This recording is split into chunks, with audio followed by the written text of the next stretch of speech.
Good evening, folks. I hope everybody is well. Welcome to the stream.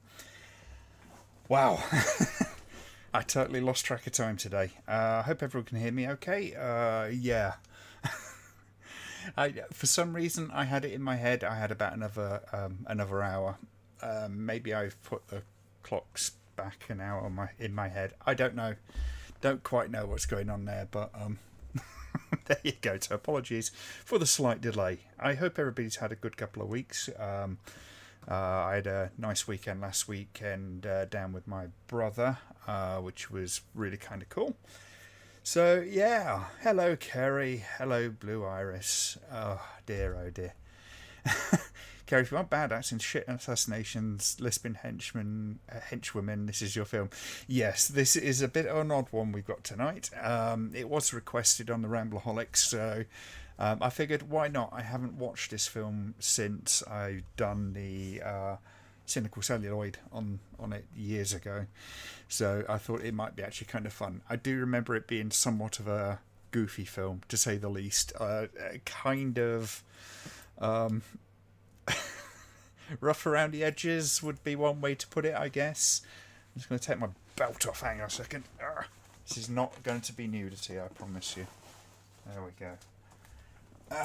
So yeah, it's a bit of an odd one. It's got some really kind of odd sort of aspects to it, and some very mishandled things. It's like somebody takes a whole bunch of ideas and kind of threw them into a bin and then just shook them up and went, take 5 of those ideas and make a movie out of it.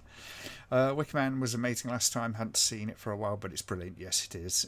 This is not quite as this is not quite the Wicker Man, to say the least. So get that one out of your head. Yeah, I just realised that I can't find my Bluetooth dongle for my computer either, as well, which is really annoying.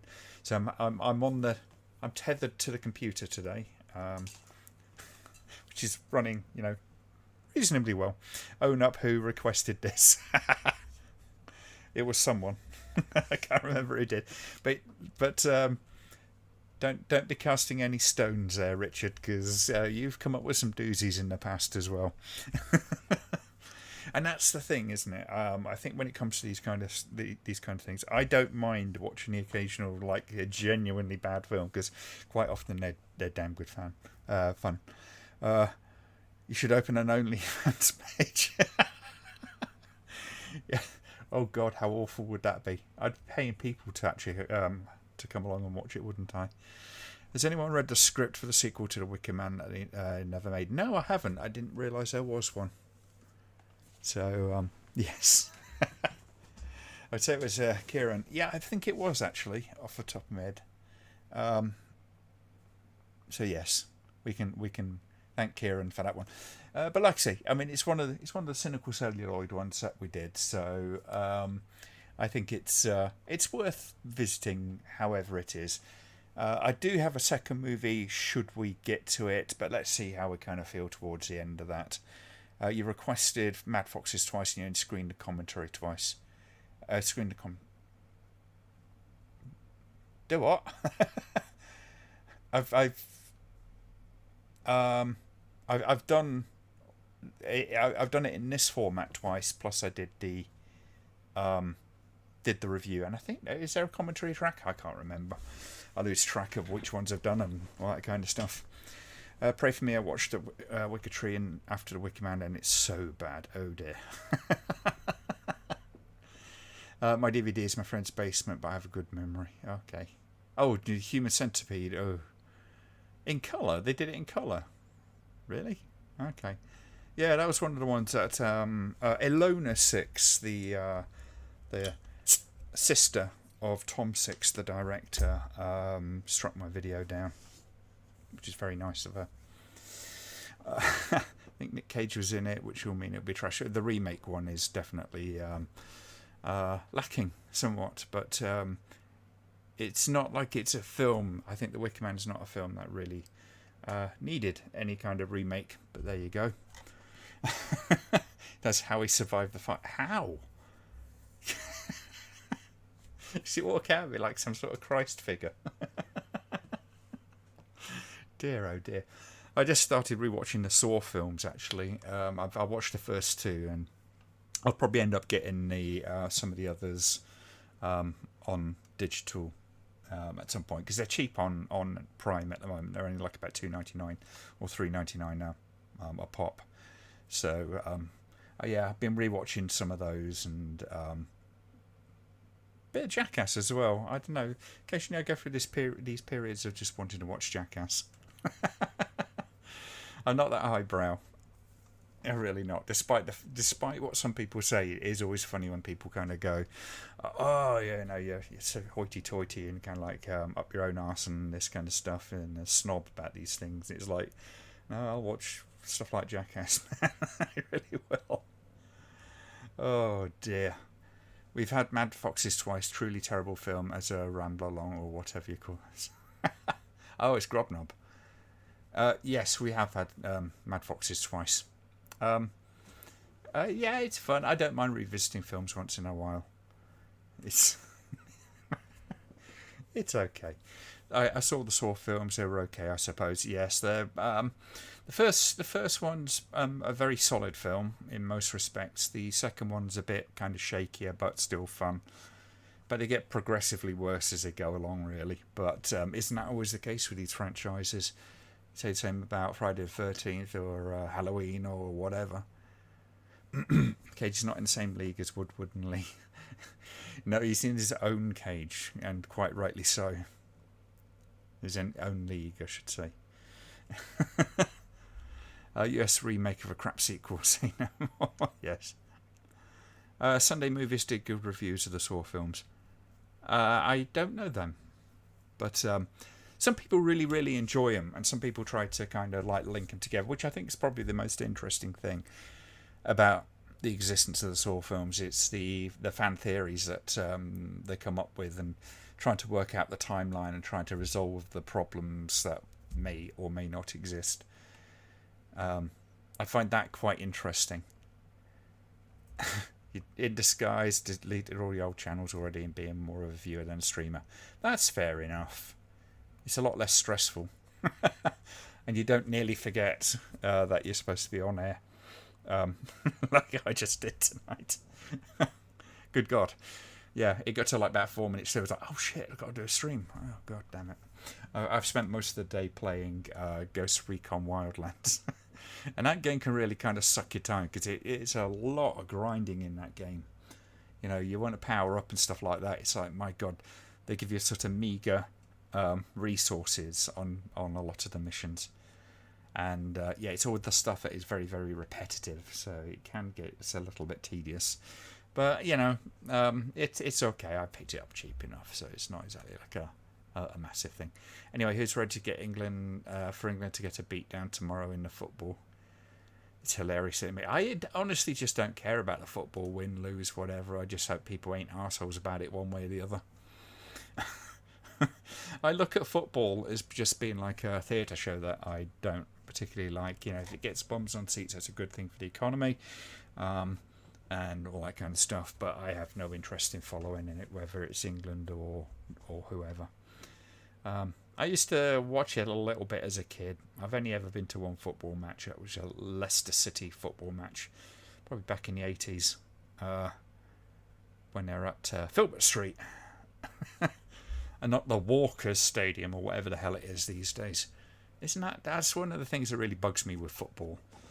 All the stadiums, you know, it's supposed to be kind of a local thing, and they get called like the Rico Stadium and stuff like that. It's like just these brand names. It's so obscene. It really just shows you exactly what it is that these things are about. I have lunatics who believe in QAnon and stuff, and Satanism and all over tedious rain and times. Oh God, yeah. Yeah, hoping for a humiliating defeat for England, are you, John? Well, you wouldn't be hurting my feelings with that personally, but you know, I like I say, I don't care either way. It's whatever. Well, football's a wimp's game, rugby's a proper manly game for real warriors. Well, you stand up close, personal, watching a rugby match. You see some of the shit that goes down on those. It's pretty violent. Oh dear. As an Irish woman married to an English woman, I hope England gets stuffed. Dear, oh dear. Well, is it today or is it tomorrow? I don't know. I'm sure we'll find out, because by the time we get towards the end of the stream, whatever, all the noise will be made if it is today. Like I say, I just not paid too much attention to that. I was still well clear of social media. Oh, God, yes, it is. I'd like to see it at the cinema, Brian. What is that? Black Widow. Oh, yes. Okay. Okay. One of those films that films very, very much too late in the day, really. It's tomorrow night, is it? Okay. That's all right. I'll give me time to break out the machine gun nest and release the hounds. But stand outside going, shut the fuck up, whichever way it goes. Well, all I've had to listen to is football's coming home, it's coming home, it's coming. Rattling down the street as drunk people come back from the pub, possibly having contracted all sorts of nasty diseases from being too close to people after being separated for a year. But I hope the people that like that enjoy it. Whatever, I ain't that miserable a bastard. I'm only a mildly miserable bastard. Are cinemas open in the UK? Yeah, I believe they are. I haven't been. To be honest, I don't know what's going to drag me back to the cinema now. I have to admit. It's not something I particularly missed. And that's largely because, most of the cinemas we get, are just literally... It's so much Hollywood pap that I just can't be arsed with it. I just can't be arsed with a lot of it. Fast and the Furious bloody series and all that kind of shit. And it's like, oh god. I keep seeing these memes from Fast and Furious stuff. It's Vin Diesel rattling on about family. It just bores the crap out of me. I'm still subscribed to a local cinema, but I'm honestly not quite sure how long I will be. I don't think I'm going to get my money's worth out of it now. Too many Marvel films for children. I don't generally mind the Marvel films, but there's a lot of concerns about where it's going from this point on, isn't there? Need more cinema screenings, 1970s sleaze, yes. I think I would like to see kind of more niche cinemas, kind of like the rep theatre type cinemas continue and thrive.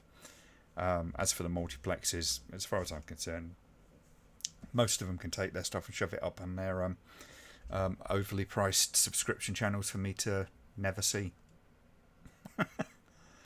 Especially when they charge you like £16 or £22 or whatever for a watch on digital. Just because they go, there could be 3 people in your room. So what?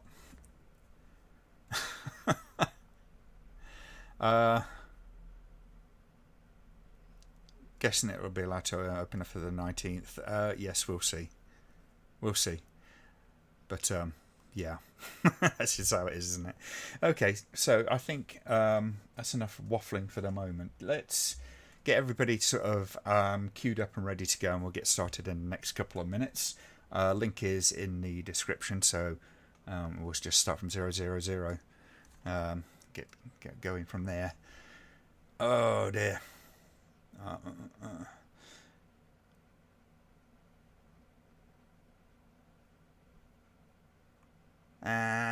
Yeah, I'm ignoring that one, I'm afraid, Richard. I need to see El Topo. Heard good things about it. Yes, I would like to do some of the Hodorowski things. Somebody did kind of mention one the other week, and I forget where it was. So I kind of went with this little slice of Gorgonzola that we're about to watch. And we'll see if anybody bothers coming back for the next stream. Oh, crikey, I've got so much shit on, it's unreal. Yeah, my next 2 weeks are pretty damn busy. Dear, oh dear. So start giving me a thumbs up when you're ready, folks, and we will get cracking. Hope you had a good time with Gary and he's doing well. Yeah, he seems to be doing pretty well. We did go out to a pub and sat, a nice quiet pub, I should say. Sat outside and had a few beers over the weekend, which is quite nice. And I saw my mum and my sister, and I gave my mum the signed copy of A Night at the Opera, signed by Brian May, and seeing her jaw hit the ground was pretty friggin' awesome. Only 55 people have liked this film on YouTube. Yeah, yeah. So these death machines, yes.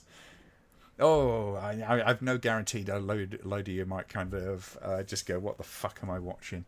And you can feel free to stop as you go. Whatever, you know. It's one of those things. I think it's worth a watch of this baffling slice of cheese. Gladiator's ready. Cool. Cheers for okay. All right, stand by, folks. We're going to go in on the count of 5 and go on go. So 5, 4, 3, 2, 1, go. I do love this opening, by the way. For those playing along at home, I am starting with Oakham Brewery's Inferno Blonde Ale.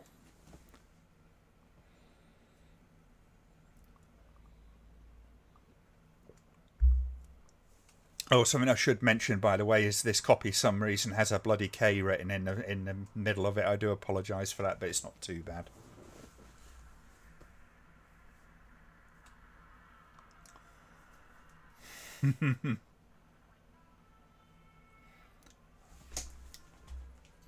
I do love that little bit of artwork, and this music is really just that one of those kind of like iconic type of sounds for this sort of film.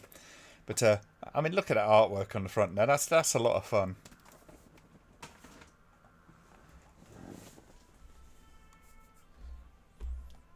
Sinclair Spectrum opening titles. It's better music than the Sinclair Spectrum can manage a bit.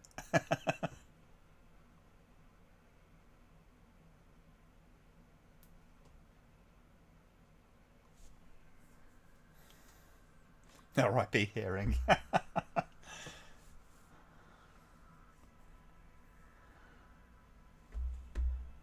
Oh dear. The pointy pyramid of doom, yes, and it'll chomp your leg off.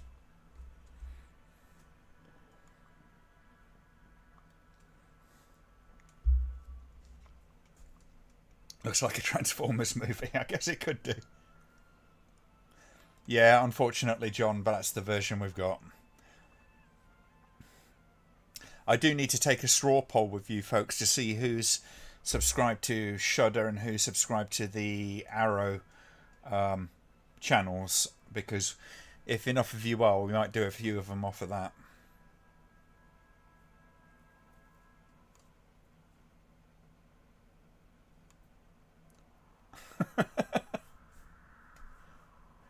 Sorry, Grob. I never guarantee quality of the film, that's the thing. Now, this lass is kind of one of the funnier elements of this particular film.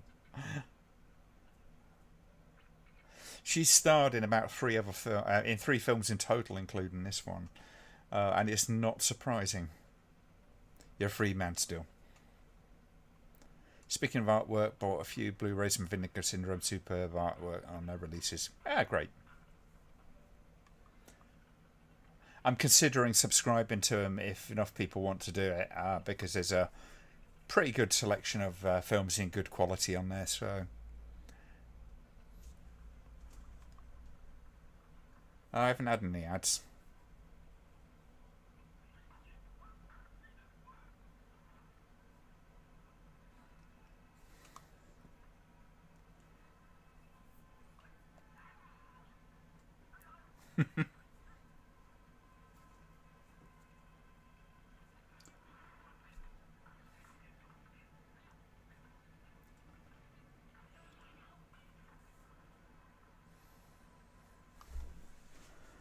Now the guys on this is black killing machine, Asian killing machine, and white killing machine.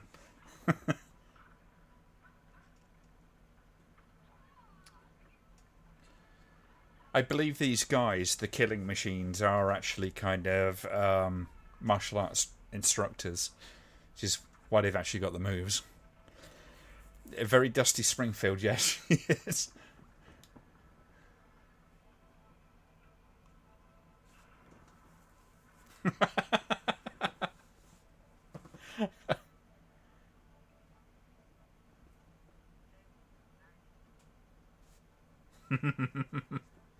She's always got this slight sneer on her face. They all do nicely.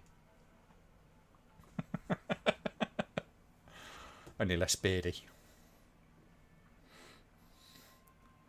These ninja killing machines are amazing. They use such shitty ways to kill people. Yes. Yeah, I mean, you notice the guy who pulls the gun out and shoots the other guy. That's a rip-off of Indiana Jones, obviously. Well, I assume it is, because I think this must have come out after Indiana Jones.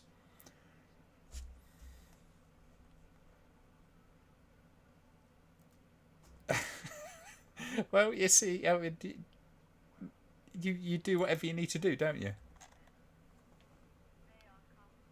Actually, no, this is way before. So Indiana Jones ripped this off. This is 1976, this film.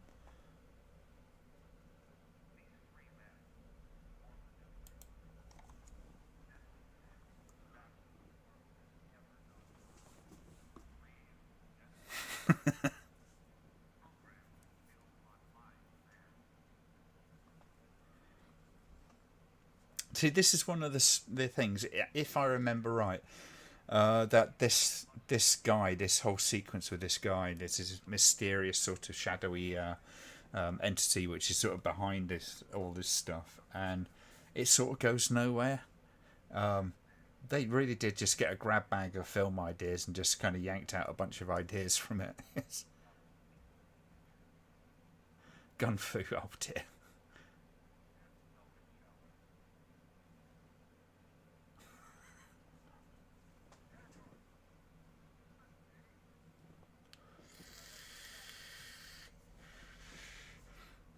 Does have that vibe, doesn't it, Collector Adam?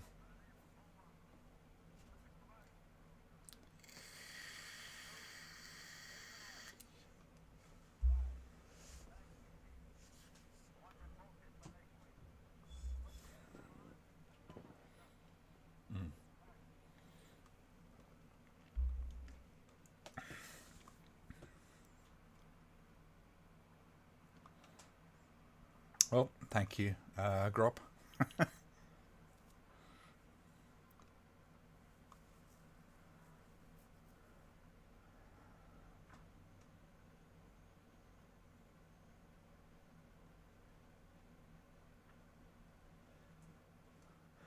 Played Assassin's Creed as well. Okay. I've played bits of Assassin's Creed. I've just picked up a bunch of PS3 and PS2 games recently. They had several of the Assassin's Creed for like about 50p or a quid or something like that. So I picked up a couple of them, and I've got one on my computer. I sort of half get into them. I don't like the modern bit of it. I wish it would just stay in the time. I'm not interested in all the kind of Matrix type crap that goes on. Is that car beige enough for everyone? Is it American enough? I mean, all the cars are always so friggin' huge.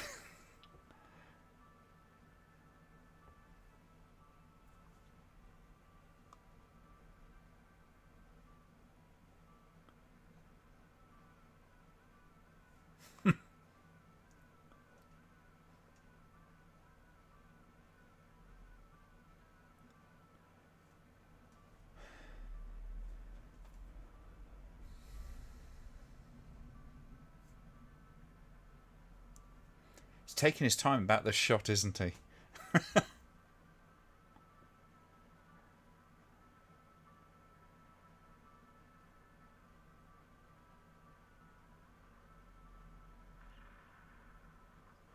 So he had all that time that he could have done that. He just hangs around waiting for the headshot. This is what happens when your hitmen go for the glory shots.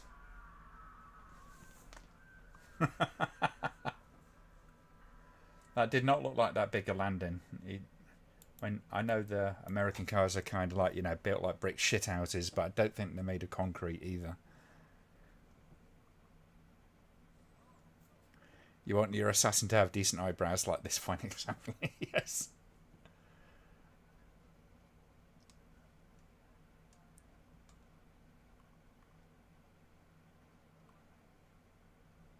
Yeah, he did kind of get proper owned there, didn't he?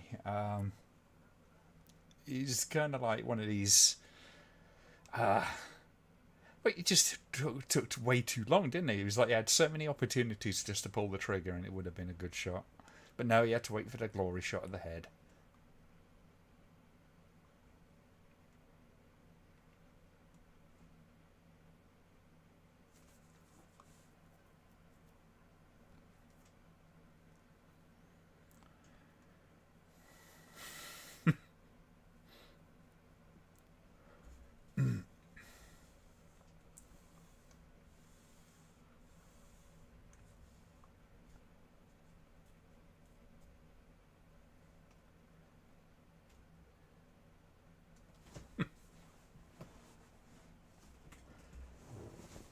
This is my shooting pipe.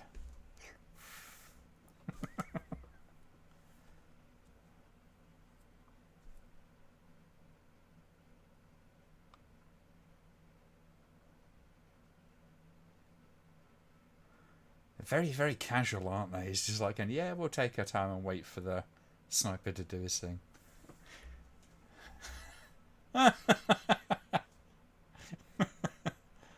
It's all a little odd with itself, isn't it? Again, I mean, we've got a rocket launcher here, for fuck's sake.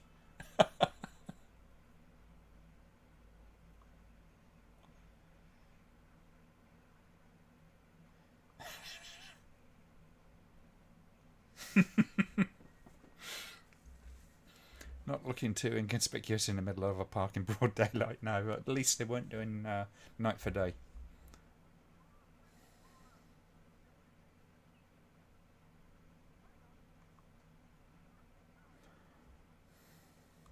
I'm going to put my fan on. I do apologise if there's any noise, but it is really fucking hot in here. Put it on low.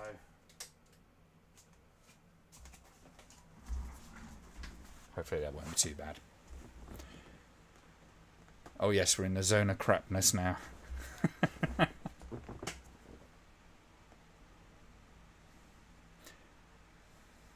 Ah, that's better.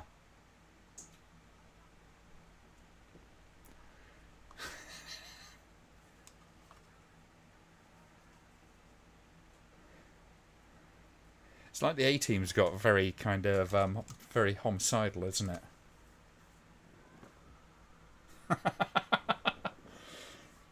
He tried to kill me with a forklift, but it's a bulldozer.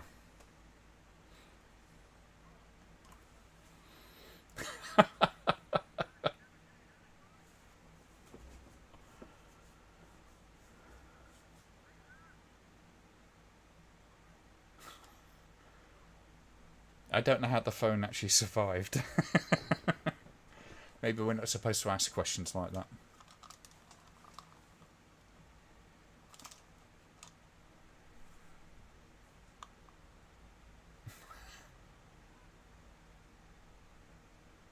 I know I'm not been killing your men.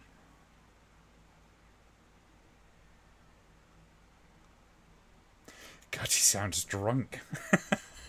Says here, sat with a bottle.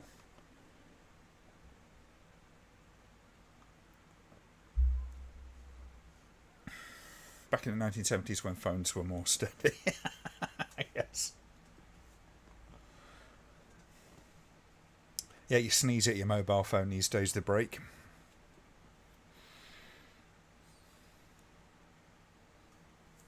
Mind you, the early mobile phones you could beat a whale to death with.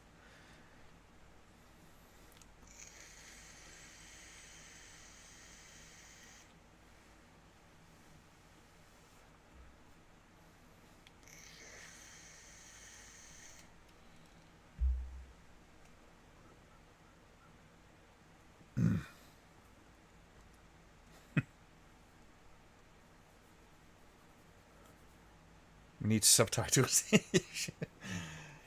Yeah, we can imagine what it was like for me was trying to review it and all that kind of stuff. What did you say? She's definitely got a bit of a slur. I can't talk really, because sometimes I can't talk.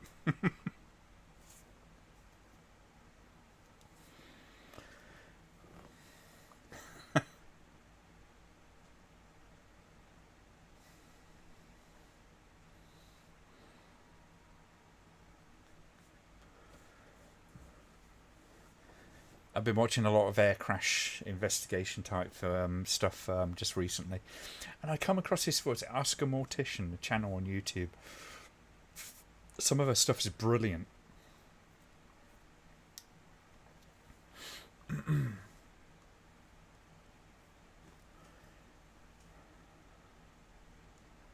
Sometimes I'm glad I got a fan. That's made it so much better in here. It's 28 degrees in here at the moment.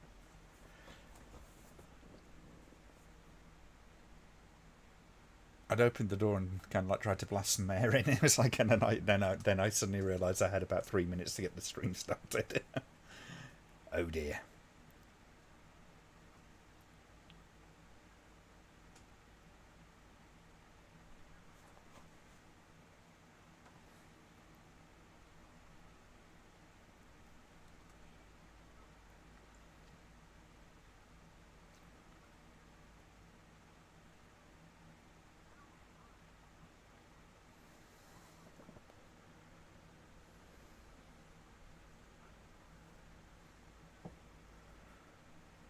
Oh, methinks that'll be a fuck up.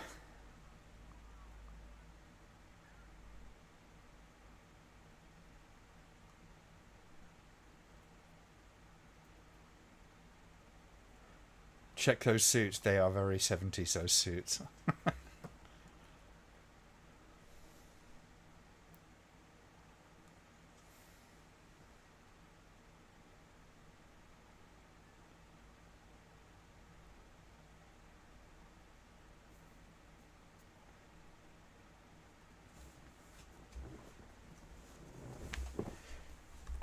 So many moustaches, yes.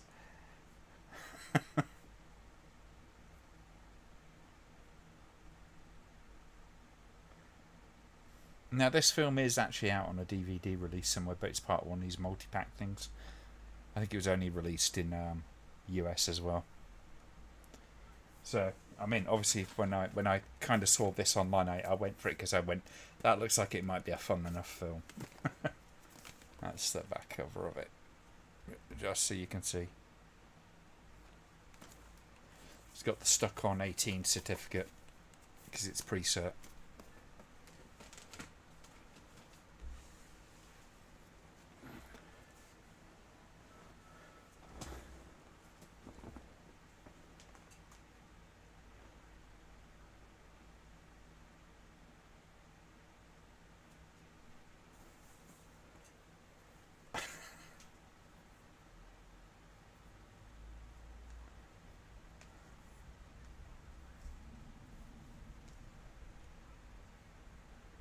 Oh wow, Mario the chef.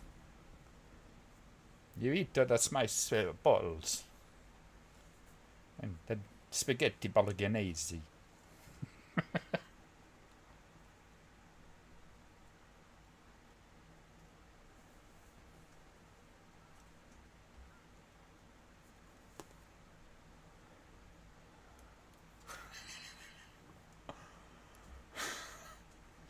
I bring thick the accent. No, your hitmen weren't professional. One of them got run over by a steamroller. Got shot by a rocket launcher. You know, comical ways to go, but very effective. You ain't getting up after being run over by a steamroller. Not generally speaking, anyway.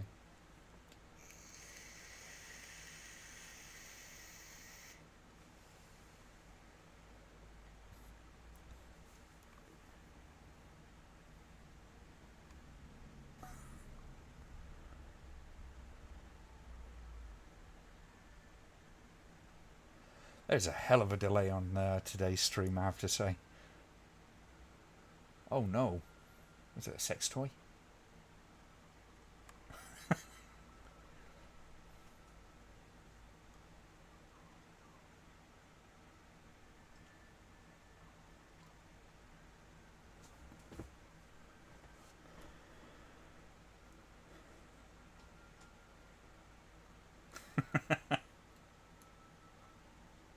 Oh my god. You got to give them some points for effort, though, haven't you? You know, kind of just like they really sort of went as best they could for the big, spectacular kind of set pieces. It looks in that shot, it looks terribly like a built set, obviously, because that's what it is. But it is one of those things because of the way it's shot and what it's shot on and all that kind of stuff. It does hide the seams a little bit.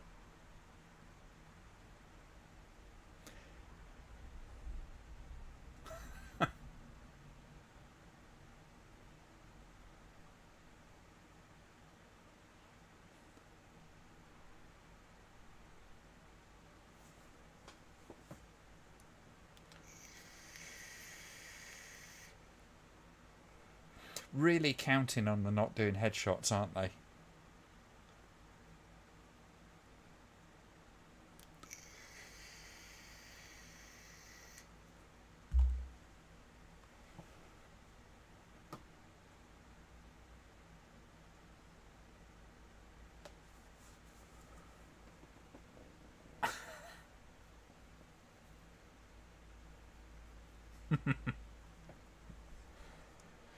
What's in the basket? What's in the basket?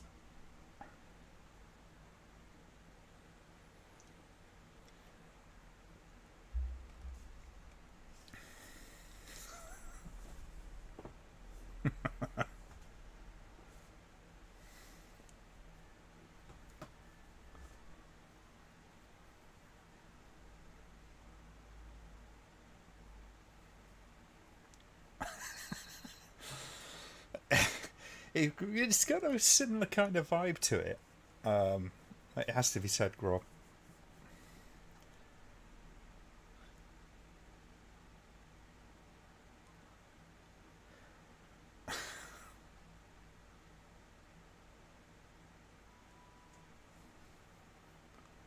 Philip Arnstead is back.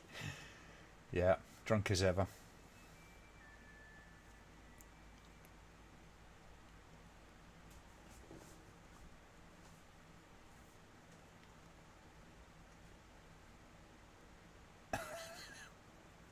Amazon send anything these days, don't they?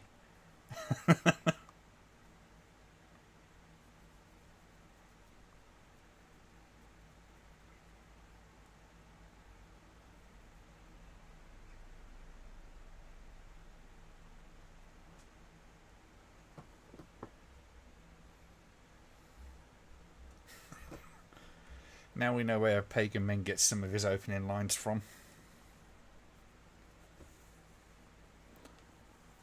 This is weapon grade crapness. Not everyone can make movies this bad.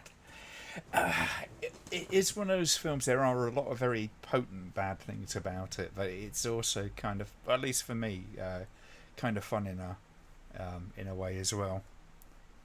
It's not unwatchably bad. It's just not kind of well made, and I mean, it's shot nice enough. I think most of the problems for me when it comes to this film is just that there are so many things going on and don't all get resolved, and you know the writing's kind of sloppy. Um, but it makes an effort for trying to be an action film. I mean, it is sort of slow as well in some respects, but you know, a lot of films from this era were that bit slower. One does feel like you know the time could have been used better though.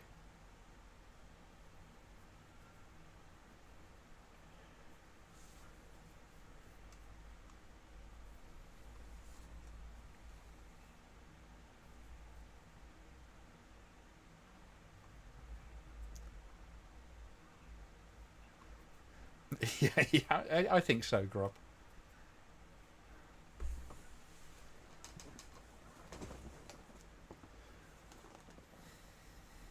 Yeah, Mad Fox's connection for you. Got the karate school going on.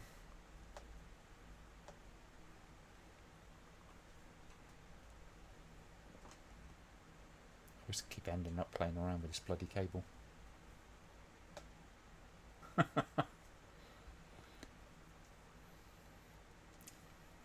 Play a game of Who's Buddha? Buddha? Buddha.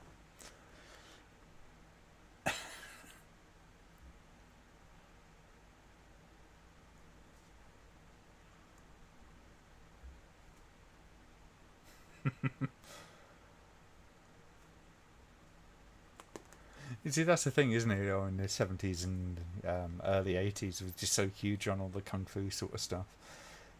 Every film wanted to have their kind of like their heroes be the kung fu expert.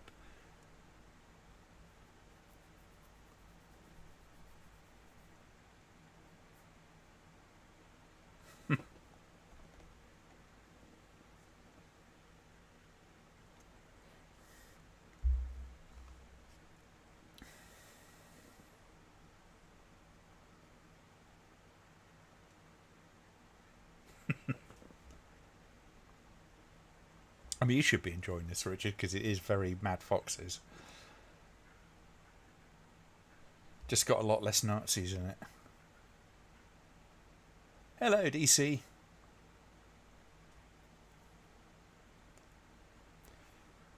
We are currently at 25 minutes and 12 seconds. Link below.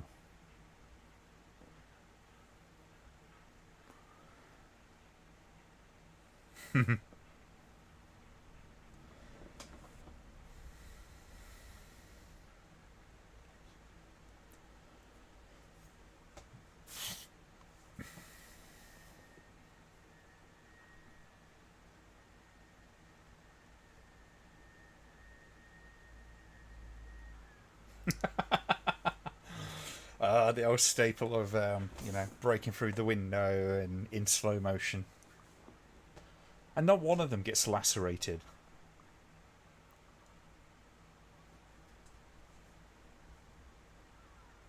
Run away! Run away!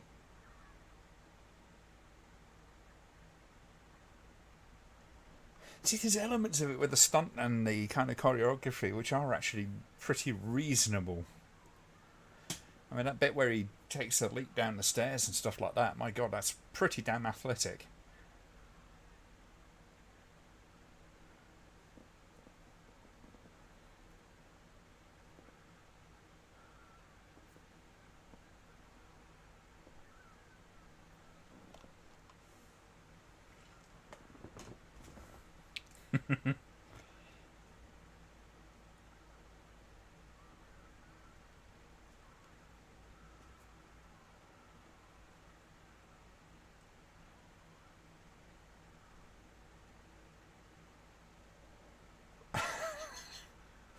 You win all the awards! They are just students, Minty.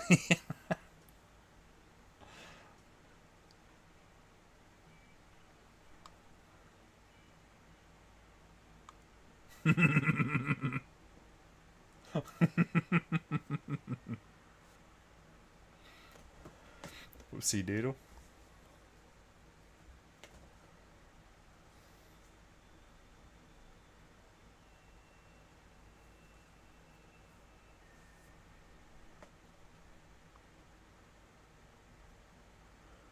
That's 7 years bad luck, yes.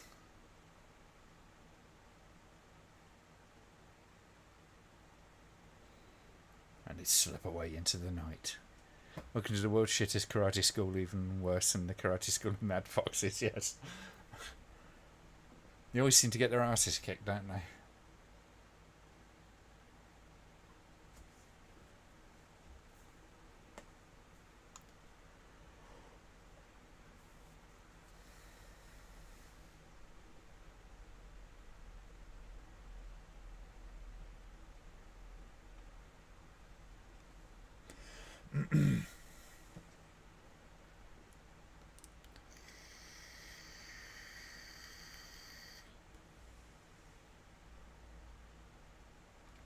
You know, since sounds are done in post, I wonder how it is to do all the yah sounds in sound booth. Probably quite entertaining. I imagine they goof off a little bit doing that.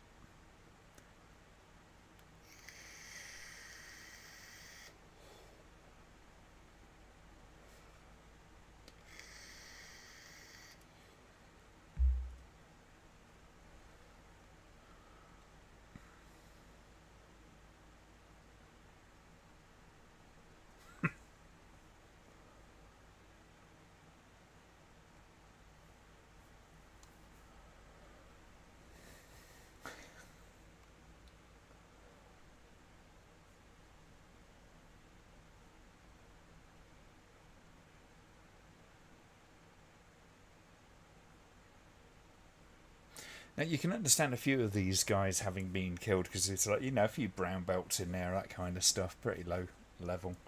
A couple of black belts in there as well. So the death machines must be really damn good.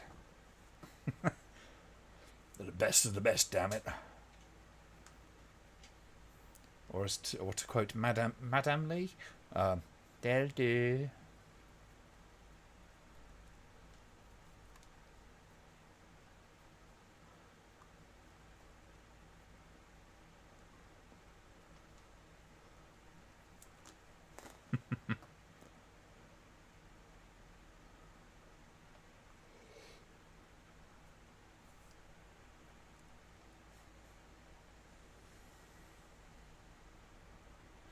Hello, Kieran. You've made it before the last 20 minutes anyway, so.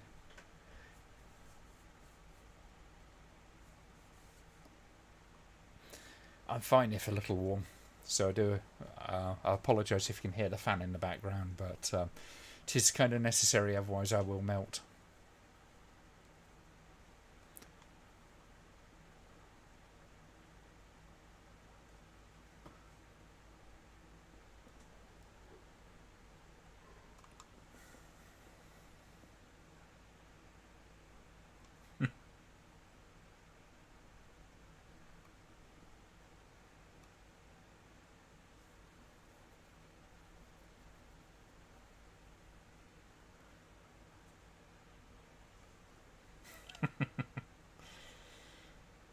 Rob, you need to have a kind of like a moustache emoji thing that you can put in your name.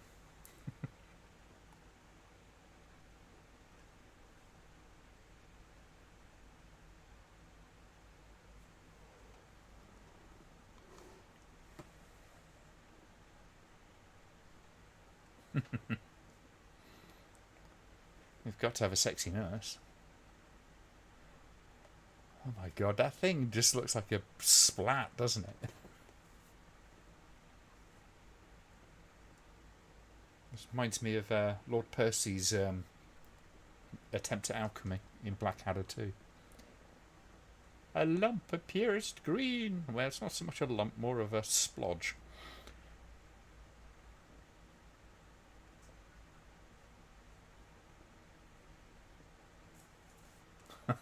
Yes, he did.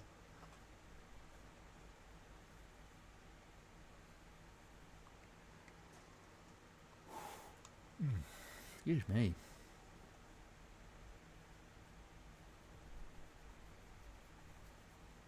Ah, well done.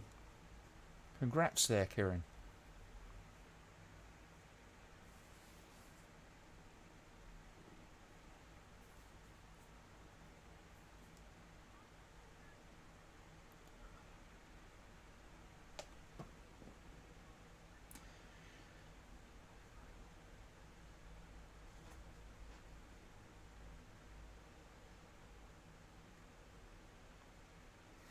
It's another splat.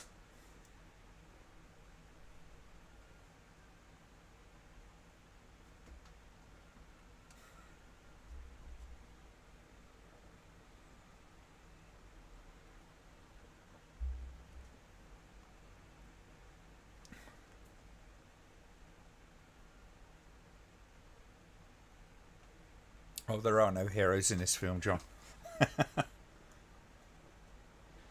Technically speaking, it's supposed to be the guy in the hospital bed.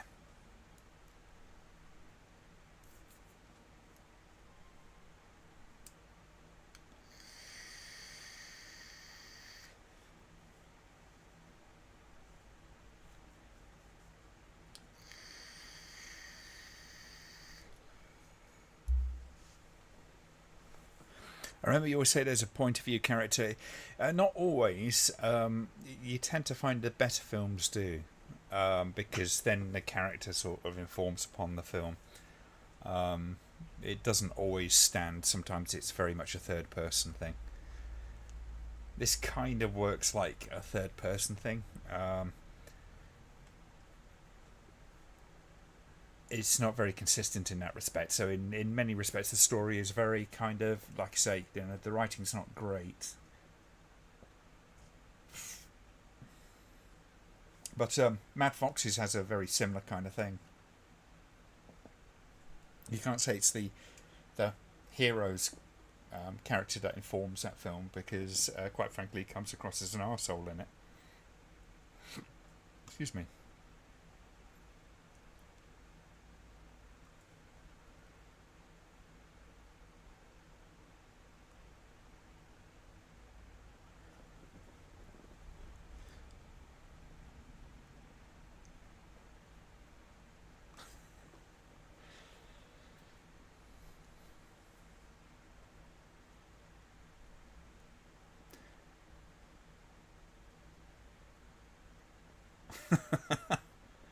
Yes, I would say so. Grog, it's it's one of those screenplays that's very kind of functional. It's not written with any other intent than to kind of make things happen. In that sort of respect, you kind of look at a film like this and you can legitimately say this is a very much a kind of popcorn film. It's designed for you to gawk at a lot of um, moments in the film, and the stuff in between is really just to link from one thing to the next. Whereas you get something like I don't know, just 2001 as a random selection. Um, the stuff that's in between is kind of important. Um, as a journey which goes on.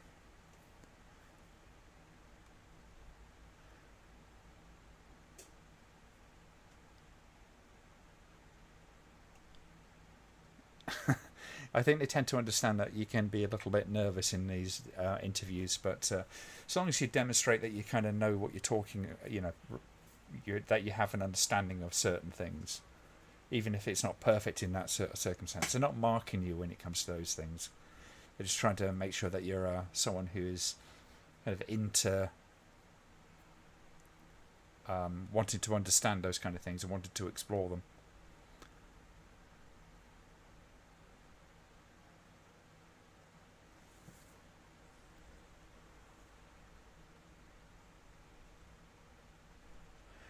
Have you ever seen any of the films the late Filipino director uh, Chiero Santiago or Chiero Santiago? I have not. DC. Um, Need some suggestions at some point. Yeah, go for the head. Yeah, absolutely. It's wasted about kind of half our ammo sort of shooting at the same spot, and it's not doing a damn thing.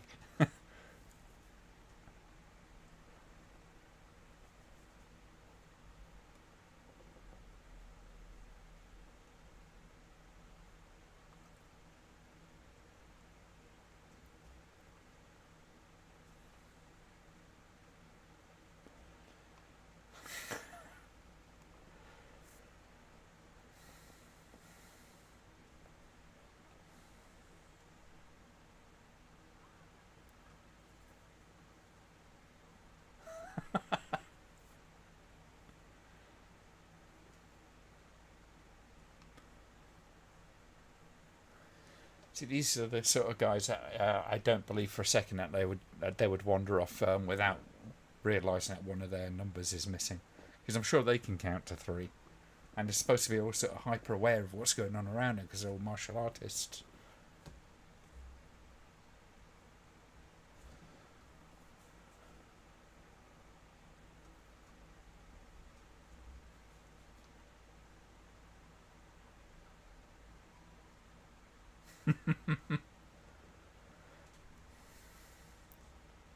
Something tells me the boss woman's not getting the respect she demands.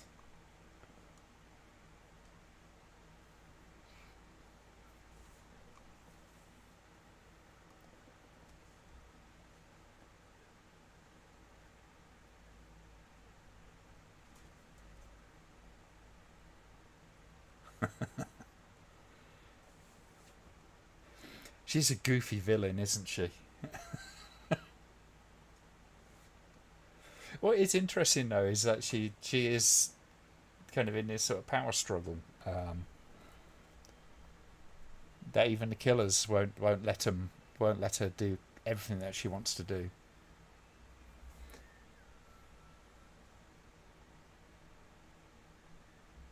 Recently watched all 10 seasons of Friends. Very enjoyable couple of weeks.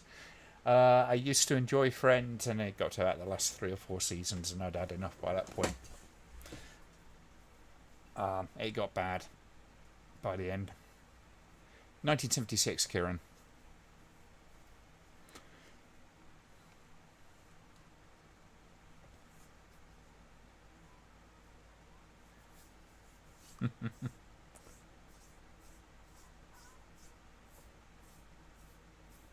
What are you doing here?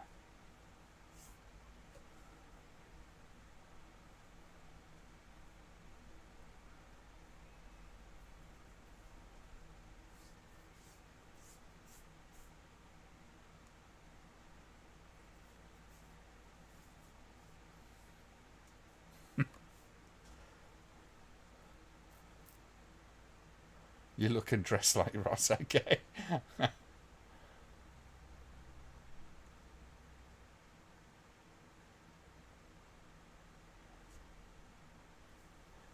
It's getting a bit Emerson, Lake and Palmer. Yes, the music is it's very of this kind, isn't it? It's one of those things like Harry Bromley Davenport constantly rips on his music in Extra, the original Extra, and it's actually so much better than a lot of the films that were out at the time.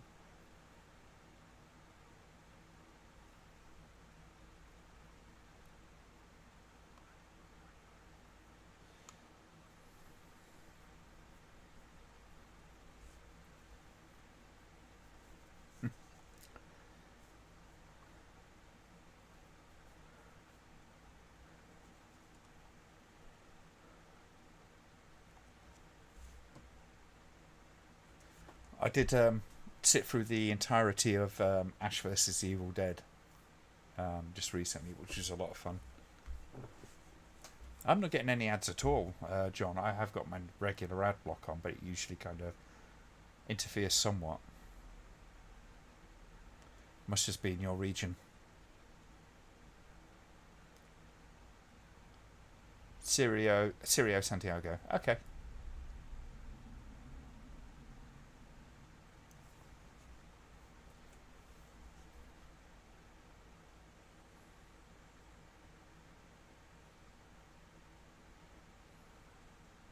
Just trying to think if you're on Rambleholics DC. So if you are, just drop some suggestions in there. We'll get around to them at some point.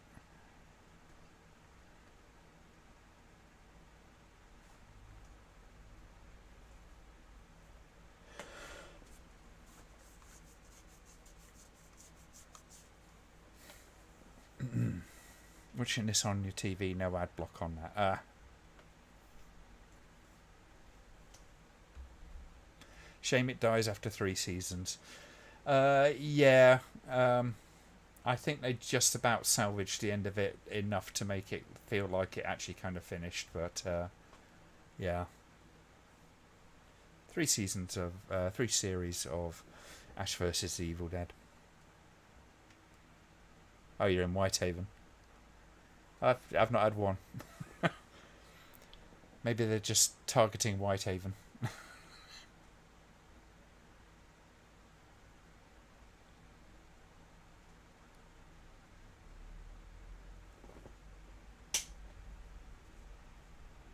I don't know that one. I'm not a massive Edgar Wright fan, to be fair, though.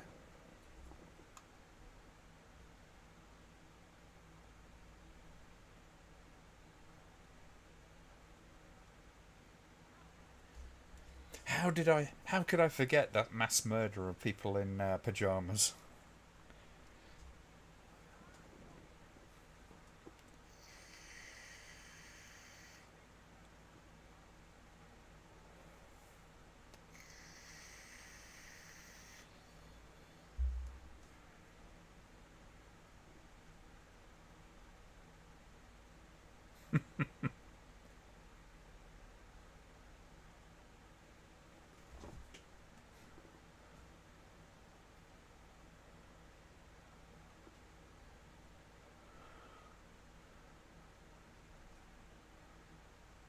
I always thought Evil Dead 4, if they made it, would be like Back to the Future 2, but with Deadites. Well, there was rumours of them making it. I don't know if it's still going ahead.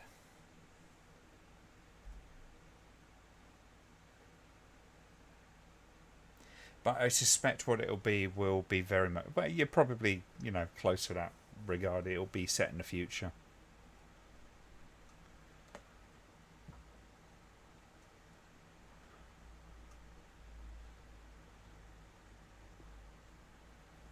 Certainly, the series kind of ended in a point that would allow them to sort of continue from that and essentially tie in Evil Dead 3 as well.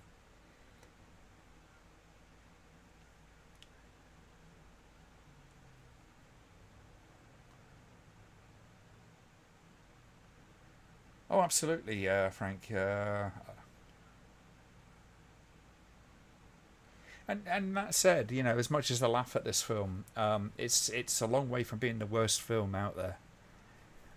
It's usually often it's the writing that sort of suffers in these things. To have these great ideas, having big action set pieces, and then have to sort of string them together.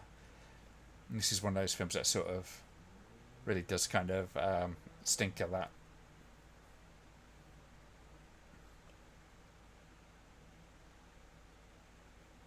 Considering he was shot in the head, he's doing pretty well, isn't he?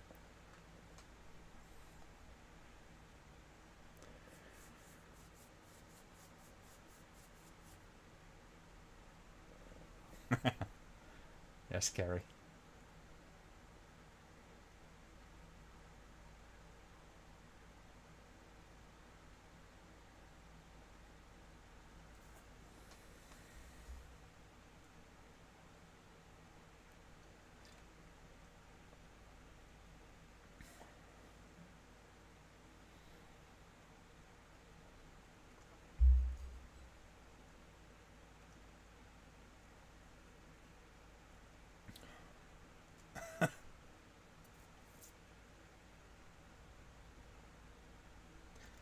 Well, that's smart, isn't it? Yeah.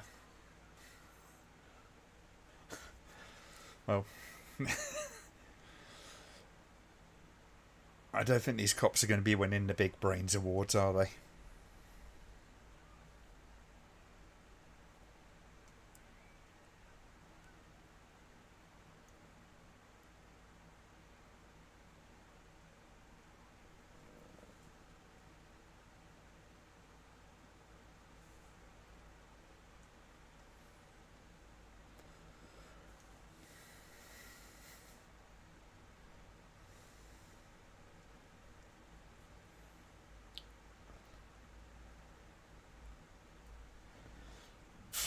Why did that have to be off the record? Because that sounds very policey.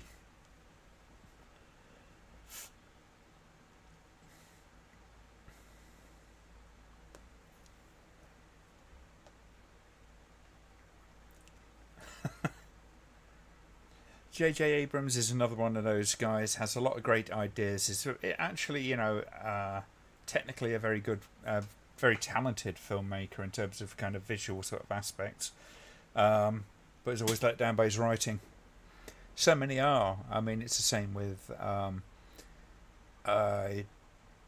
so many of the action directors these days. Should watch more Verhoeven. Yeah, like I think I said last week, Carl Kalgren did a really good two-part documentary on Verhoeven, his past, his early stuff, his later stuff, and all that kind of stuff, and all the stuff in between. Mainly sort of focusing, Ollie sort of directed towards Starship Troopers.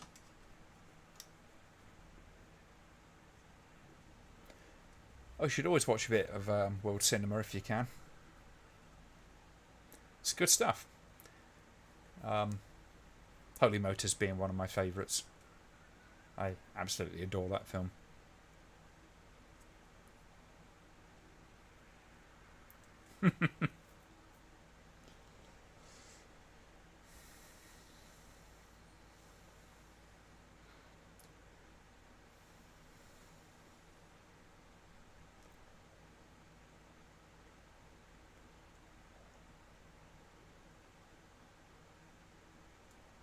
I'll pronounce it how I like, Kieran.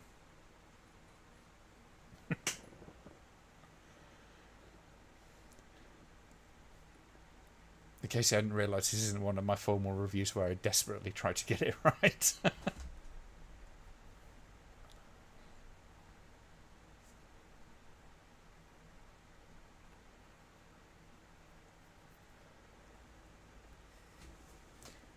Refresh the beer. Back in 2 seconds.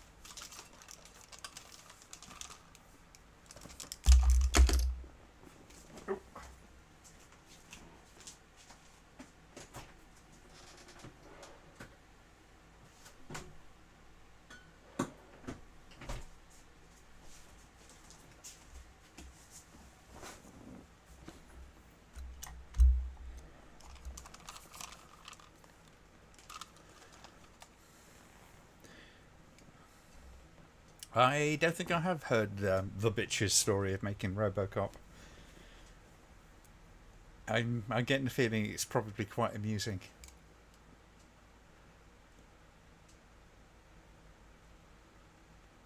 Yes, he is quite opinionated, and he's often very political in terms of certain topics, but he's always very considered with what he kind of puts out there in his videos. Even on his goofier stuff of the early days of Brows Held High. Even under all that comedy, there's some real solid stuff, film theory stuff underneath it. And if nothing else, it's worth sort of tolerating all the stuff that you don't like just to actually sort of get a key on the film theory stuff that he does.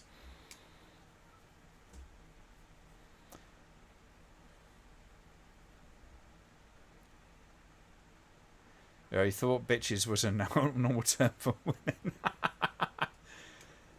I did not know that.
Verhoeven's, did I get it right there?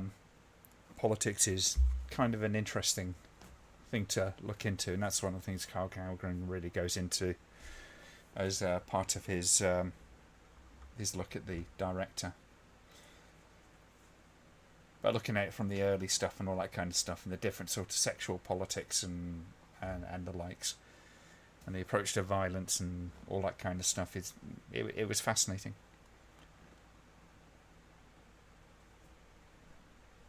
He kind of gave up on Hollywood, and not unsurprisingly so.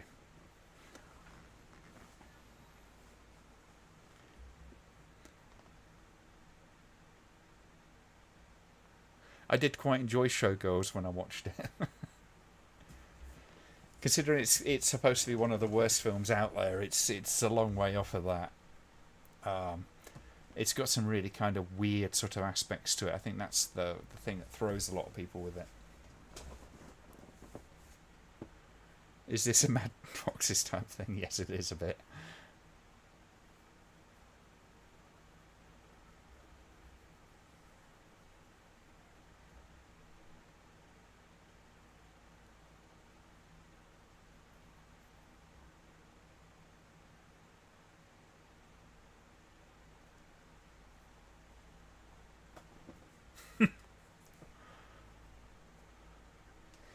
Yeah, what was Mad Foxes, about 82-ish, I think it was.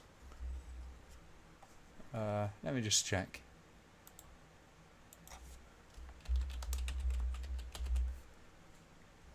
81.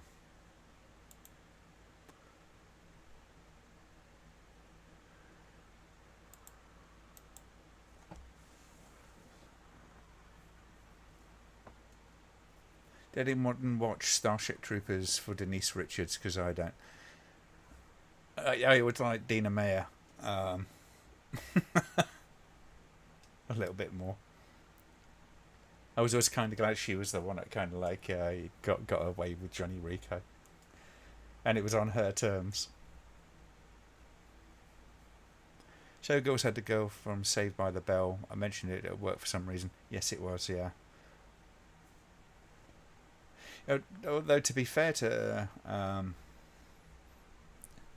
the director in a lot of the complaints that she got, that he kind of like says that I asked her to perform like that. She wouldn't talk about it for a long time, but then kind of, I think she's embraced it these days. It's got a cult film base, a film fan base. So.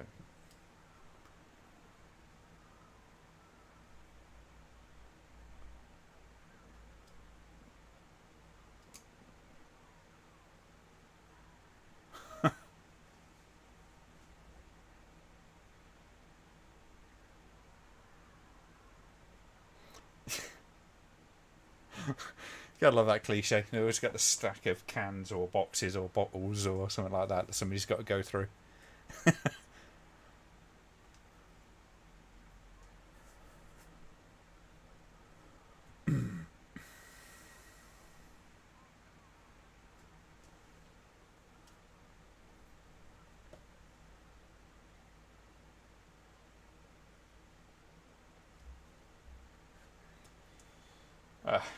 I'm on to Ghost Ship now. What makes Showgirls so infamous? I've never seen it. It's got a really bizarre kind of storyline for one thing. It kind of swings really quite wildly from one place to the other. That's a film that you could say does have a psychological point of view character, which would be Numi, the central character. What a lot of people really do kind of have a problem with is the acting is very kind of extreme. Some of the dialogue is just plain weird. It seems so kind of like strangely placed, and it's kind of erratic in just about every respect.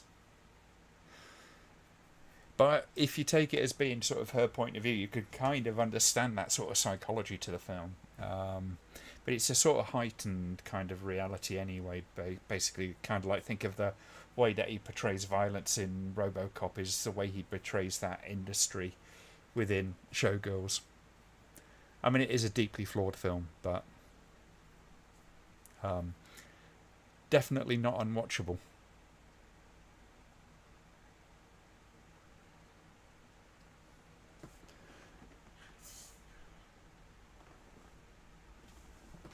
So got it up here somewhere.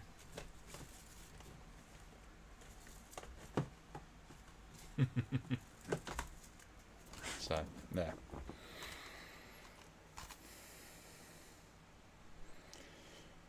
Elizabeth Berkley, that was it. It's got Carl McLaughlin in it as well.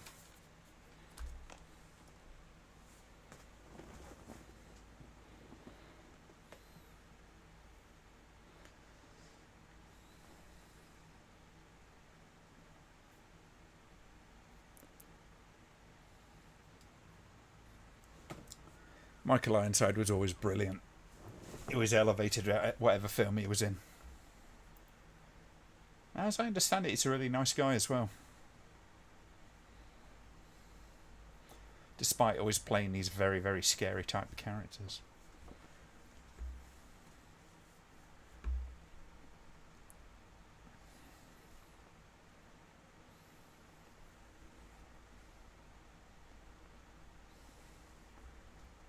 Mr. Adams will see you now. Please try not to shoot him.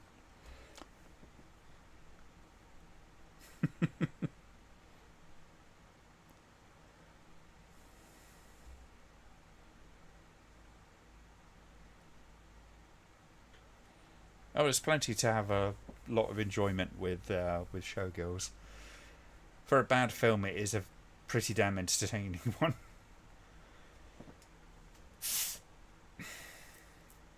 So I've always liked Canada, Minty. It's wonderfully eccentric in some respects.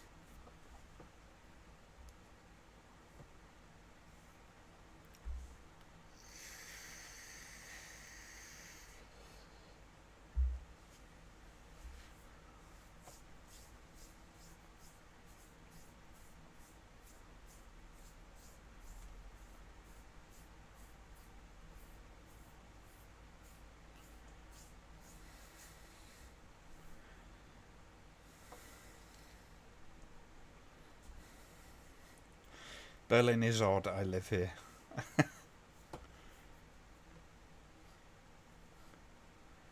The Germans can be an interesting lot. Actually, I really do quite like Germans.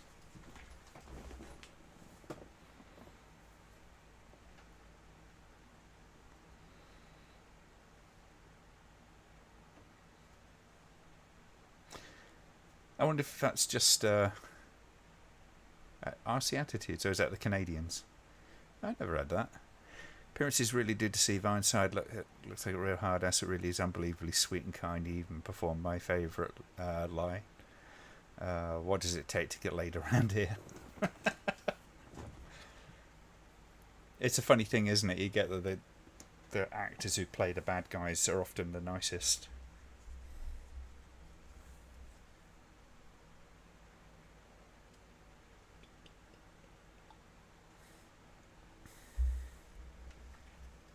You like the crowds? The Germans I've met have been very nice people. Very interesting people as well. I don't know what Berlin's like. I've never been there. But, I mean, in any country, there's usually a wide sort of range of areas and how friendly they can be. And big cities can be very unfriendly in general. Very impersonal.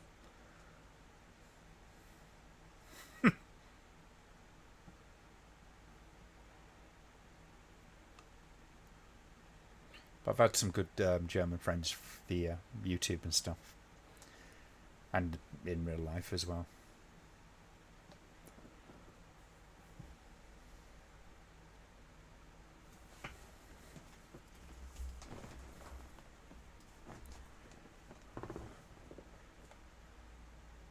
Yeah, so I understand, Simon.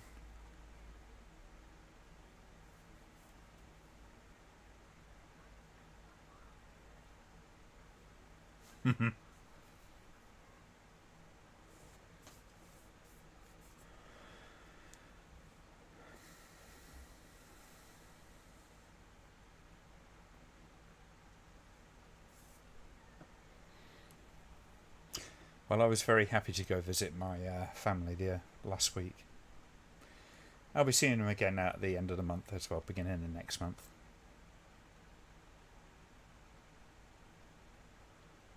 Well, I hope I'm among the friendly and interesting Germans.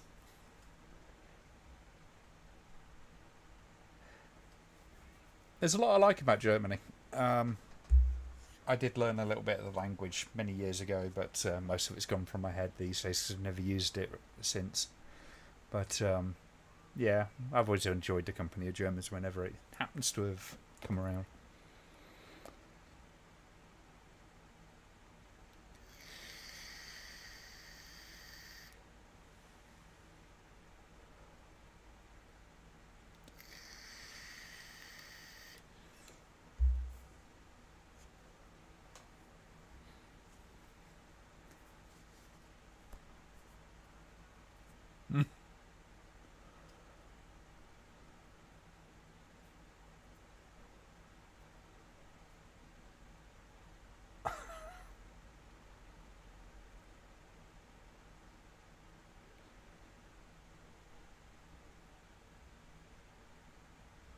About 90 miles away. Far enough to be a pain in the ass to travel, but not so far away that it takes me like a day to do. I'll get there in about an hour and a half.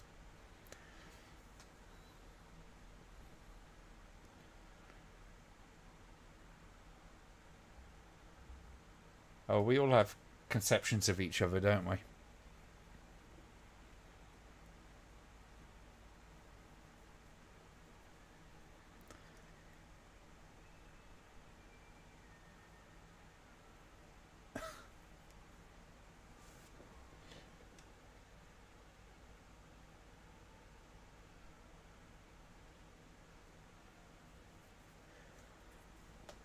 Yeah, and you're in a bit of a different situation, I think, Kieran, in that you live over there and all that kind of stuff. So I imagine you speak the language.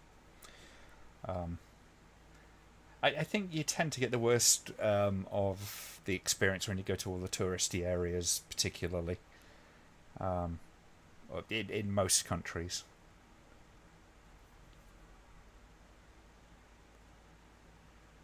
Just because, you get tired of tourists.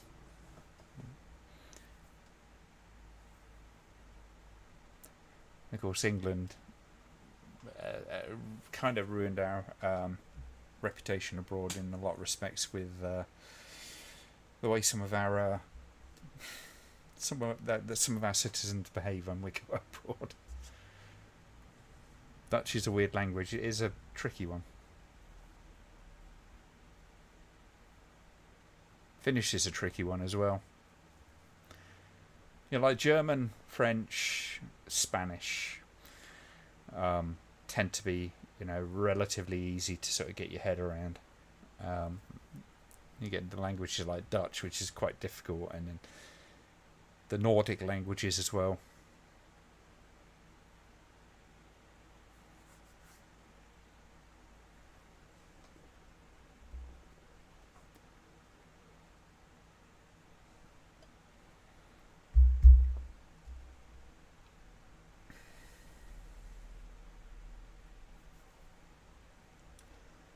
I've always found the language with Dutch is a lot harder to pronounce than German stuff.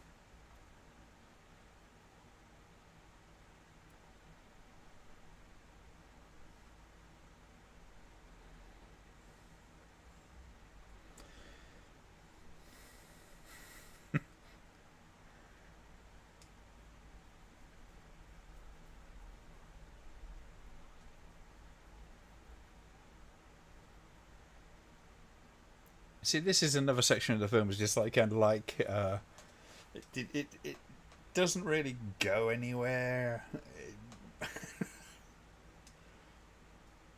And this is a character that's sort of come in about a quarter of the way through the film, spent most of his time in hospital, and now he's becoming more important. It's kind of weirdly constructed, this film. But now they're having to hurry up and sort of characterize a bit.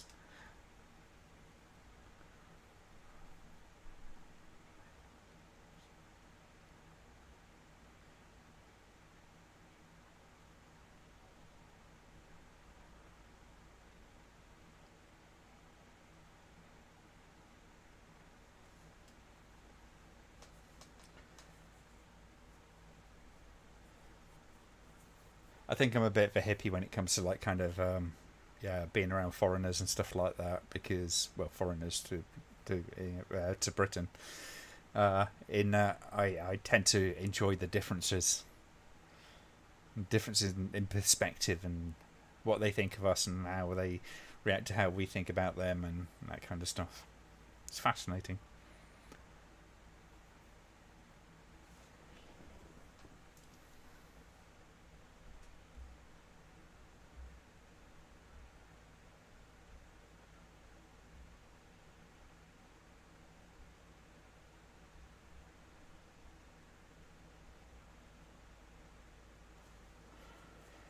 You can't understand them, but they make damn fine chocolate.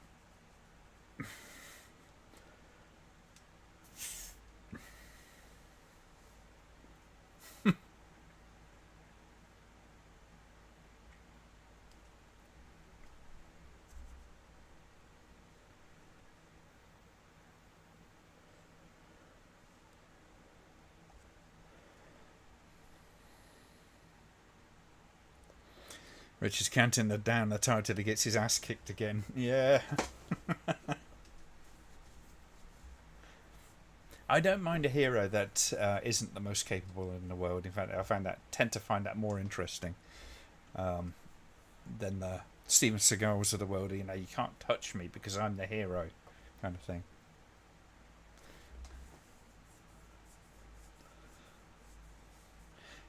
Brian Blessed has a audiobook out. I can't remember the name of it off the top of my head. That'd be an entertaining listen.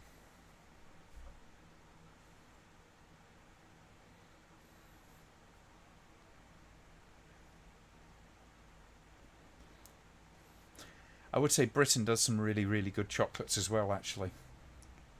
When you get to the kind of, the sort of more artisan type chocolate, as pretentious as that sounds.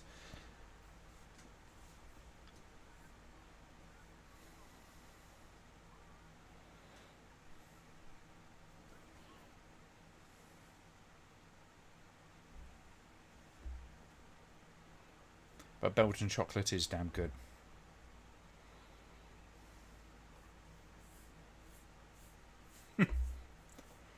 Now we just slipped into the pub scene from Straw Dogs.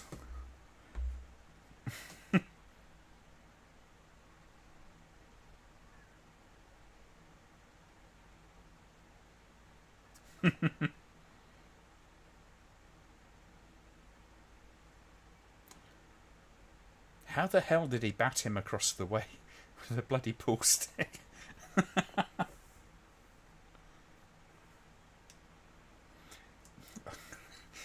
Imagine a Brian Blessed sat nav. Yeah.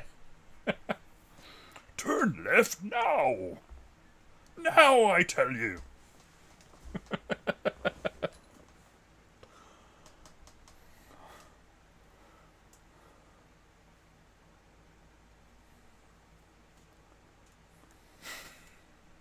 Get his ass kicked by Captain Birdseye, yeah.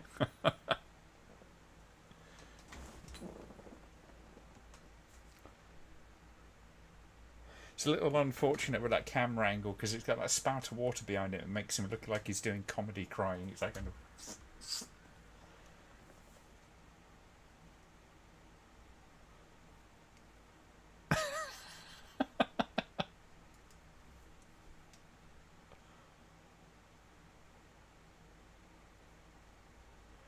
Oh, that look of pity on her face, that's the hardest thing to watch in this film. Oh, you just got your ass kicked. That makes me so want to fuck you. Oh, God.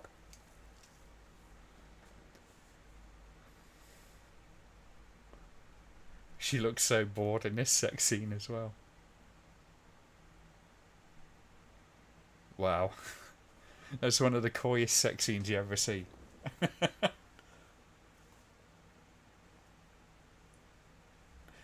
He's getting pity sex, and it's like just look on his face. It's like a pity we've had sex.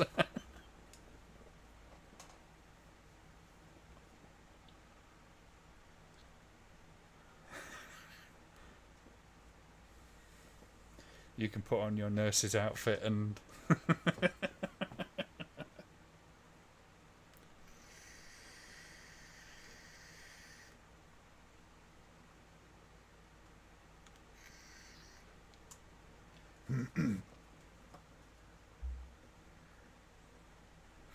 Didn't expect this from the poster. No, the artwork is quite.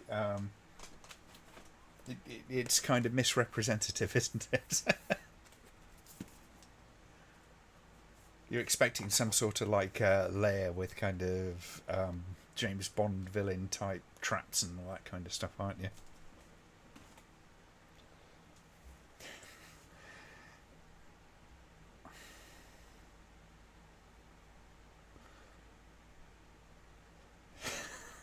He's like, oh, we've already had sex. Let's go to the sea, and we might do it again in 3 weeks' time when I feel up to it. There is zero chemistry between these two.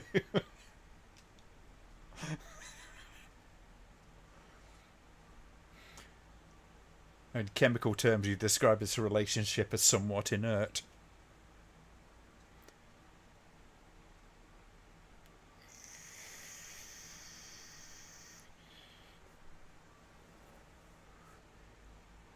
Must be British sex.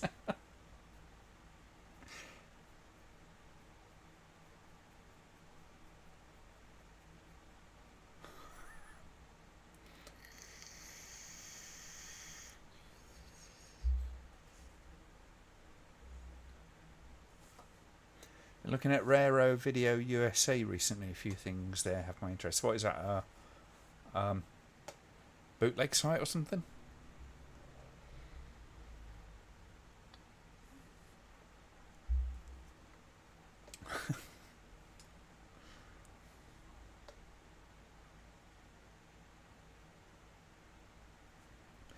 I would like to see the other two films that she's in, just simply to see whether or not this is actually representative of what she's like as an actress.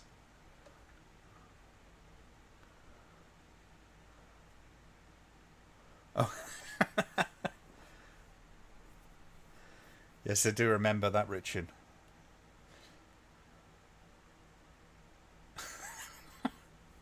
No, the French just like to say they're the best at sex.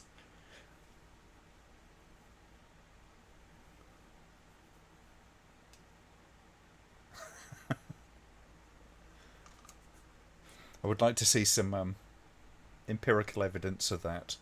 In video form if we have to. That'd make for a hell of a watch along, wouldn't it? Raro's a company dealing in Italian cult cinema, horror, cult action, even experimental. Okay.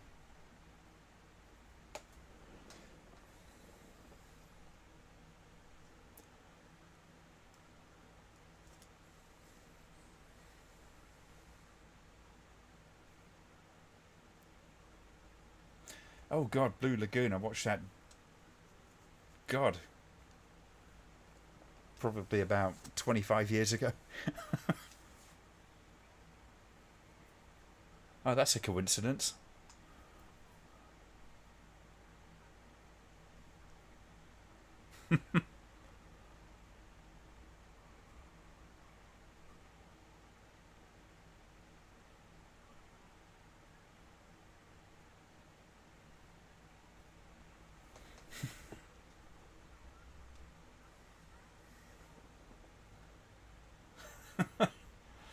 So the chase scene gets interrupted while he has to persuade her to go out and phone the police.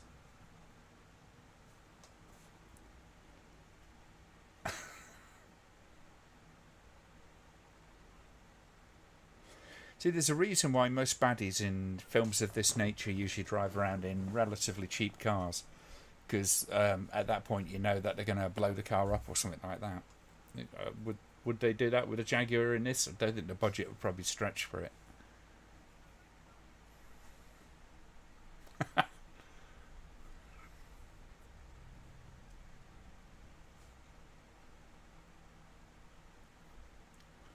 What happened to the guy with the moustache at the start? I don't think he appears again.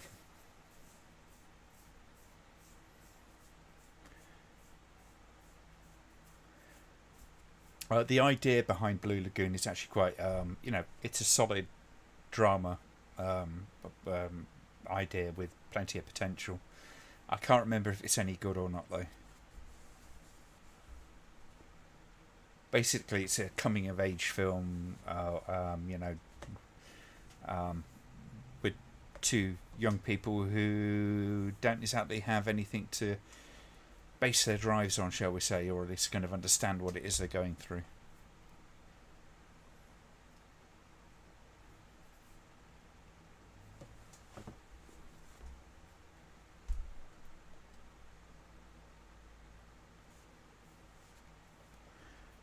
I think Jaws is coming with this music, the way it's going.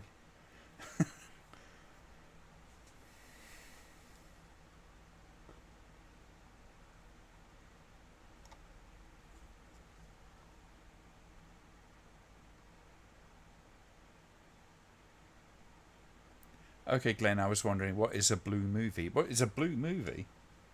A porno, isn't it? It's a very generic kind of phrase, though. I mean, it depends on the person who's using that term as to exactly what it means, but sexy stuff.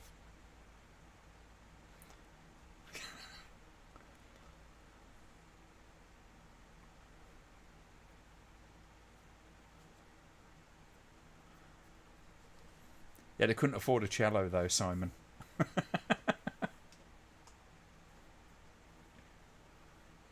Those cello players are really expensive.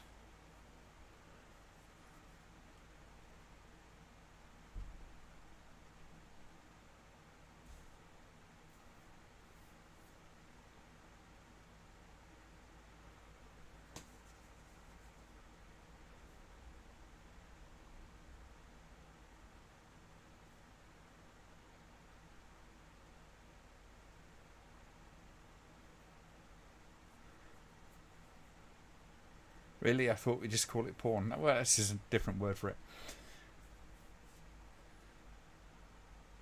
I mean, that's the thing, you know. So many words for kind of like smutty movies, isn't there?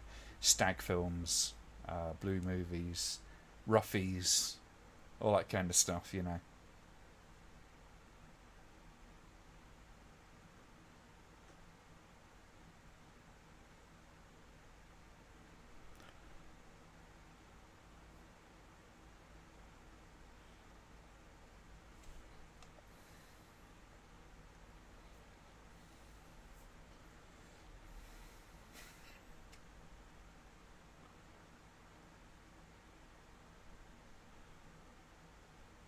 Thought I got Richard Keel in there for a second. As a big guy. Really could have got him a bigger plane, surely.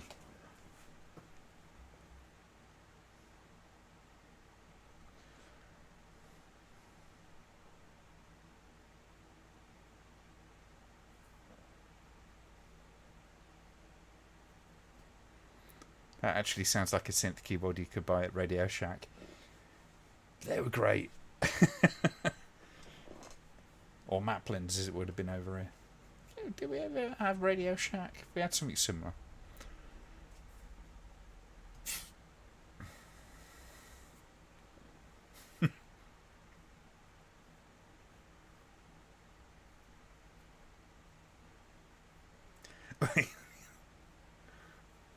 Yes.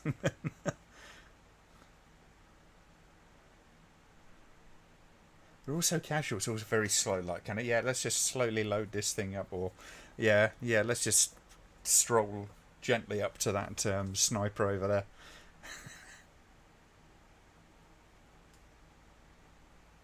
Tandy's, yes, that was correct. That's right.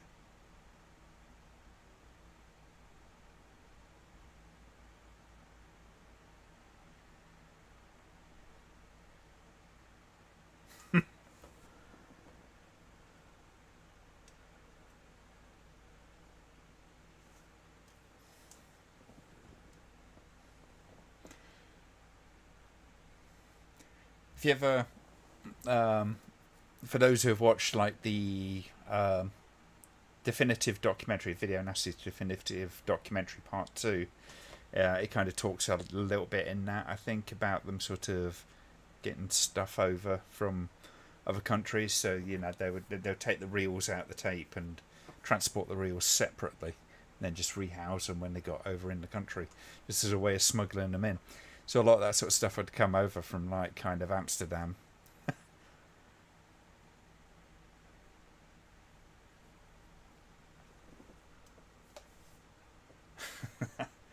Yeah, it's one of the things. It was it.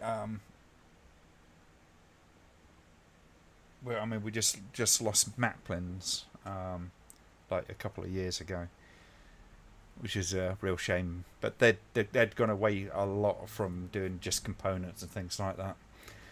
But that was always quite a treat, going in there and just buying all your bits and pieces that you wanted to make something with.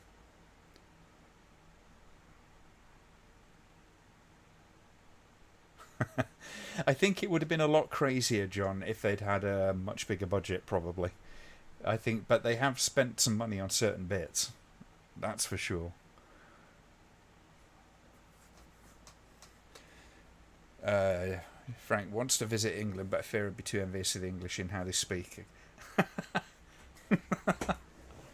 Well, if you get the opportunity, there's some wonderful places to go visit around Britain. I highly recommend the Lake District. Maybe go up to Edinburgh. Avoid London, it's just what it is. As a visitor, you'd probably have to visit London, I guess. But yeah, and some wonderful places in Wales to go to as well.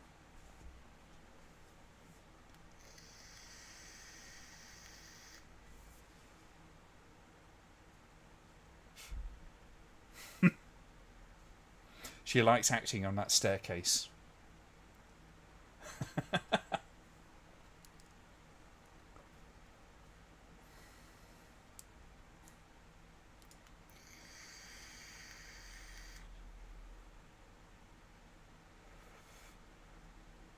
It's always pissing it down in the Lake District. It can be wet, but you do get nice weather. But you just dress appropriately for the weather. But it is stunning. It's absolutely beautiful. You'd be too tempted to look up the kilts. I don't think there's too many guys who walk around in kilts around Edinburgh in general.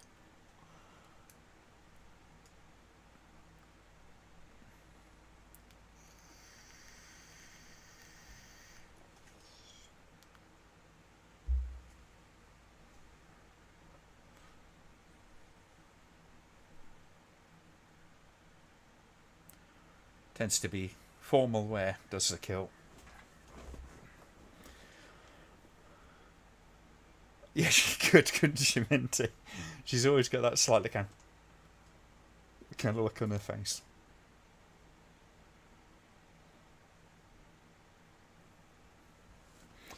Definitely a bit po-faced.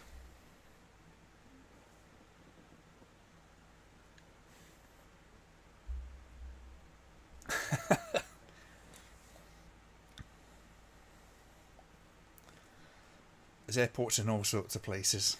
I didn't know there was one in Cardiff, though.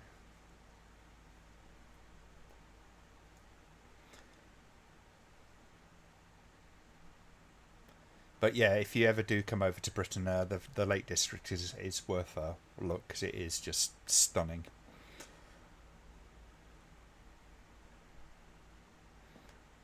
Go in the summer, it should be dry enough.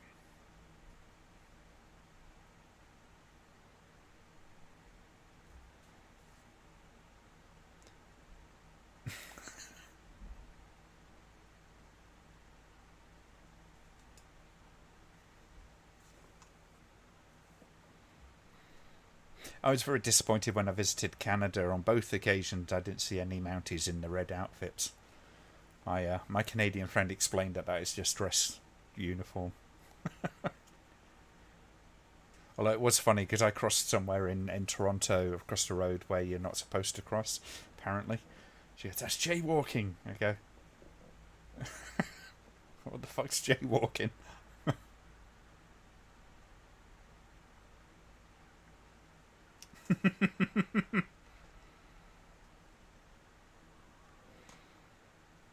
God, he's so fucking useless.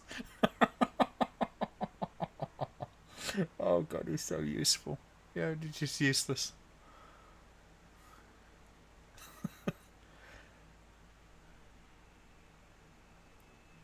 There, you're not being offensive, DC.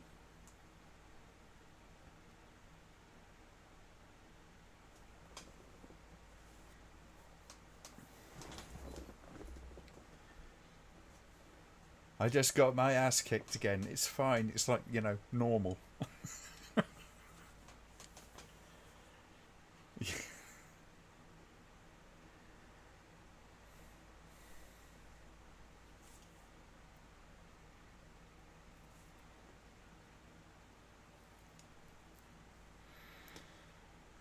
Somewhere I'd like to visit is like kind of like that Twin Peaks sort of country, in um,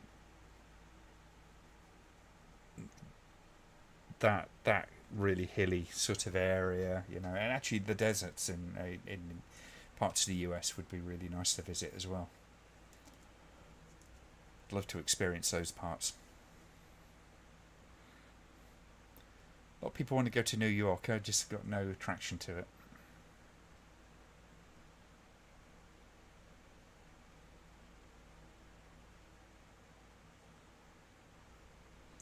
San Francisco, I'd be kind of interested in seeing.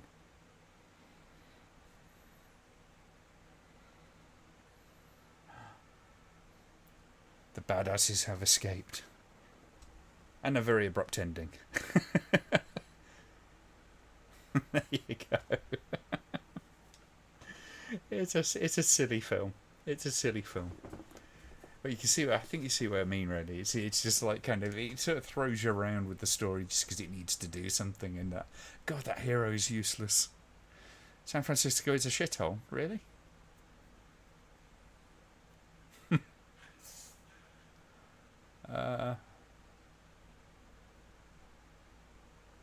Yeah.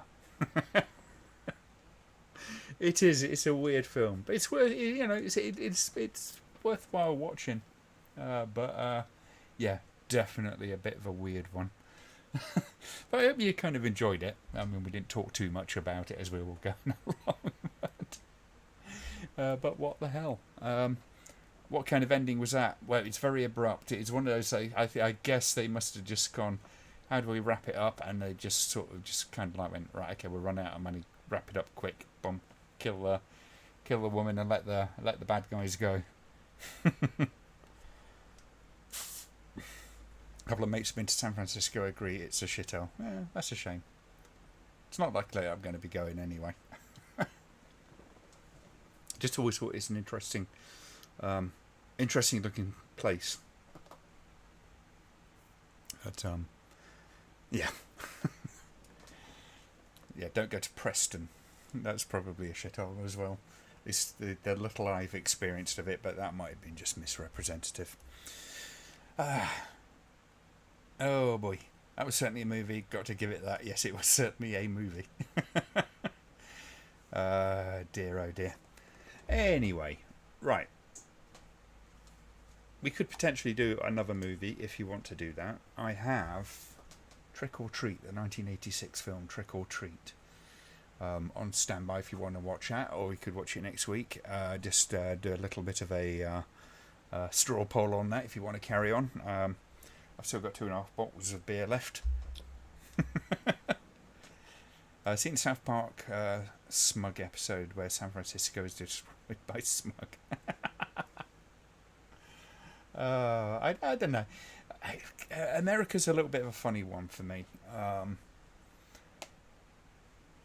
think I would enjoy it, but I'd also be kind of like, I don't know.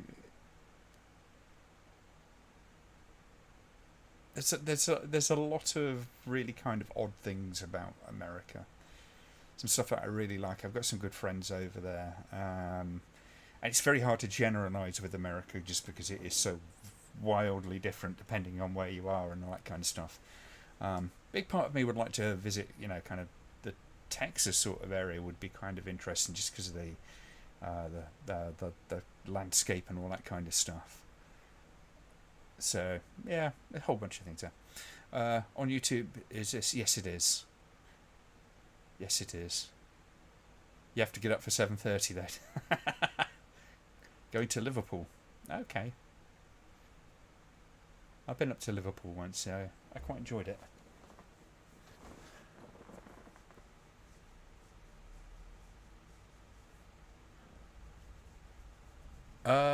Simon's got to go to bed. Well, you know what? I mean, there's a couple that seem to want to carry on, so we'll carry on. We'll watch Trick or Treat. Let me just get the link into.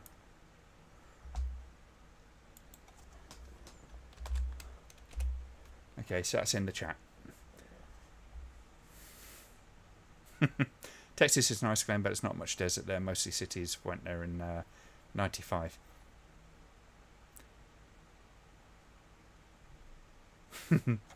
Actually, one of the things I'd really do like about America is, as a country, it's so wildly different in different places. You can go to really mountainous areas of British Columbia kind of area, and you got like the deserts and I guess Nevada, that kind of thing, and places like Texas, and usually aggressively friendly as well, from what I understand. Especially when you're kind of like from out of town, shall we say. So that would be kind of an interesting experience. Maybe one day. I mean, I would have to go to Wisconsin because I've got a bunch of friends up that way who I would love to visit.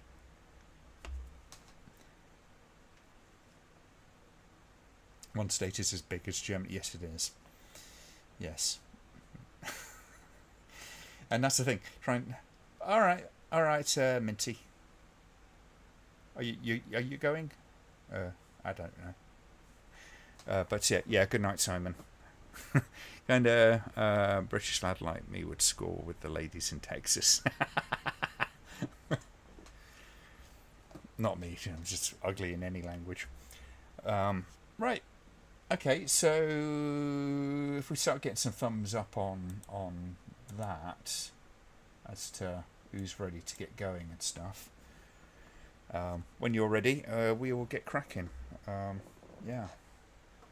With Trick or Treat. And I haven't watched this in a very long time. I do remember watching it on VHS back in the 80s. And enjoying the music. Look out for a future producer, Glenn Morgan of Morgan Creek Production, who plays Eddie's teenage friend Roger. Okay. We go for the accent, legend has it.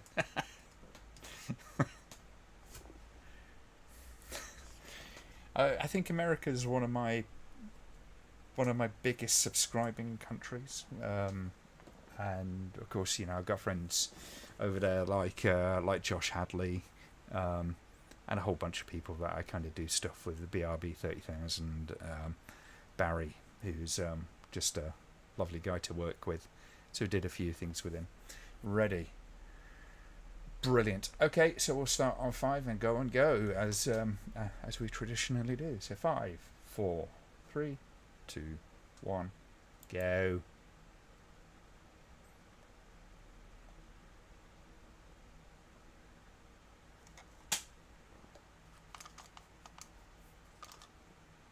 DEG, De Laurentiis Entertainment Group.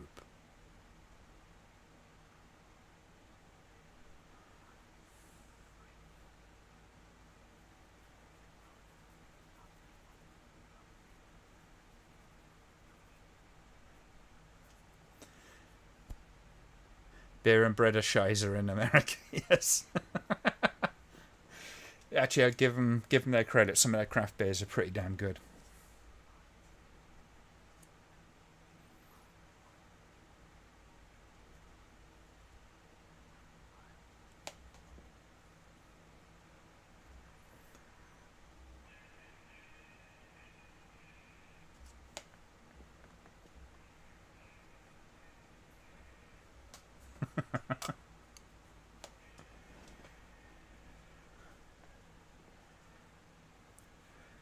There's a few great movies on Out There Movies YouTube channel we can make use of for future watch-alongs.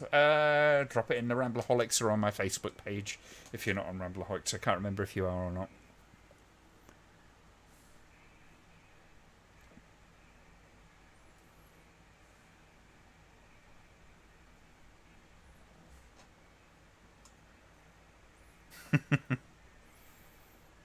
Because bearing in mind at the time that this was made, you know, there was still the hysteria about kind of like heavy metal and that kind of thing. So this really does sort of play into all of that stuff.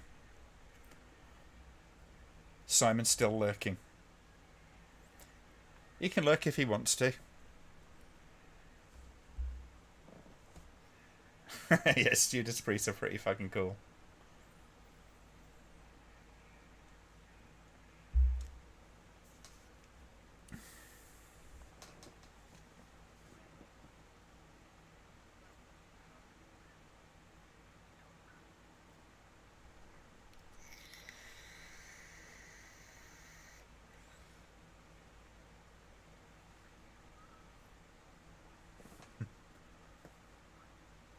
Rock's chosen warriors will rule the apocalypse. Of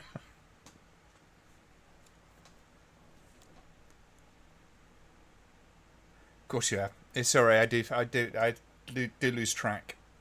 I'm getting old, mate. 49 this year. Give me a break.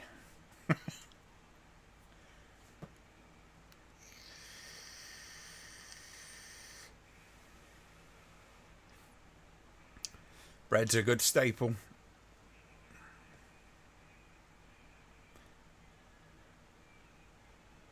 Have you ever seen Bad News? It's pretty funny. They did 2 documentaries. No, I haven't, but I have heard about it.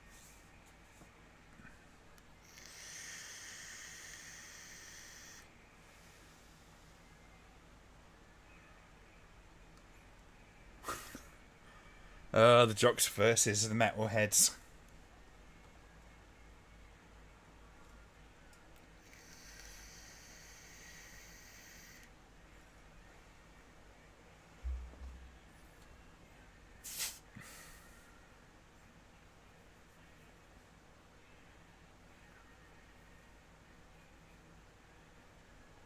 He does cut the good metalhead figure, though, doesn't he? In this, obviously, it's been such a long time since I've seen this film, but there is that whole kind of it's a bit stereotypical, but you got the whole kind of outsider groups against all the jocks and the popular people. All right, Kieran. Bonne nuit.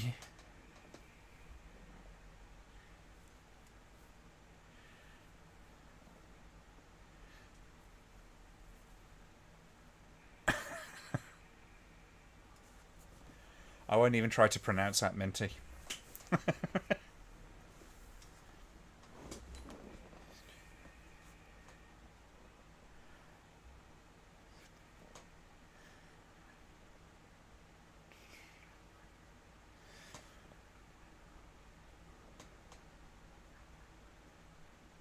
I'm going to see if the soundtrack to this is still available or not, actually.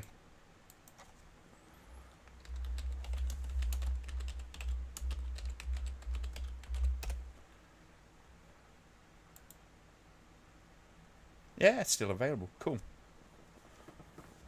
I might just get that.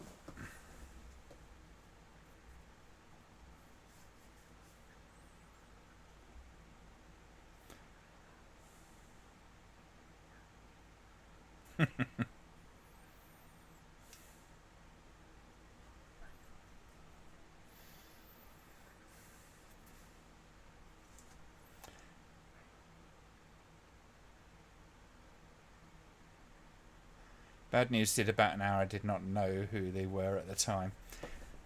I saw Spinal Tap play live.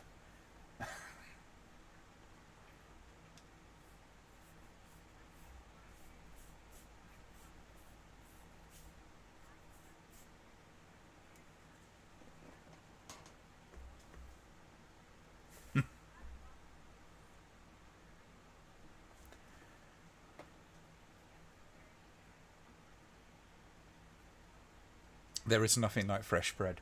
I used to work in Tesco's when they had a bakery and stuff in many years ago, and about 7 o'clock in the morning, 8 o'clock in the morning, you could smell the fresh baked bread air from the bakery being kind of pumped through to the back door, and I always knew it's breakfast time at that point because they'd send a whole bunch of it up to the canteen. So if you go up there at the right time, it'd still be nice and warm. It's really good.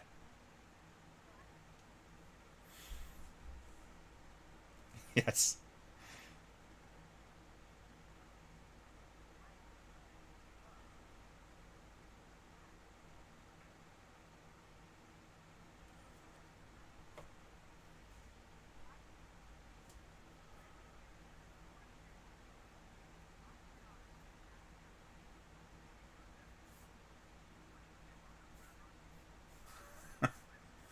It's really tapping into that whole kind of thing, isn't it? Or of the time, the sort of fear of heavy metal and things like that.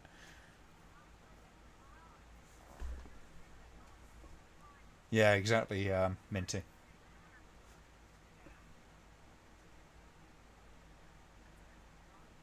But you get into that sort of whole kind of point of view sort of thing when films are when the story in a film is told, and it's clearly kind of in that sort of his area.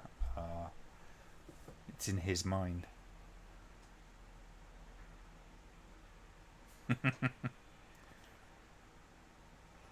And sort of unashamedly the angsty teen.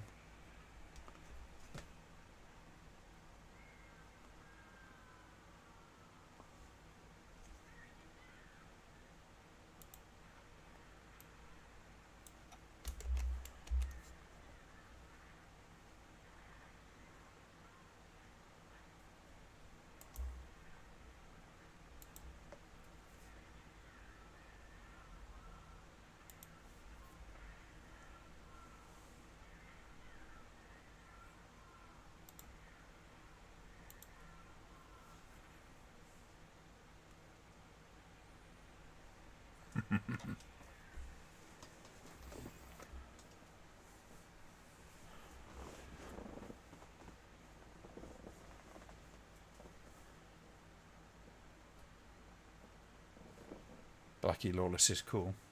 I did see Wasp at Donington one year.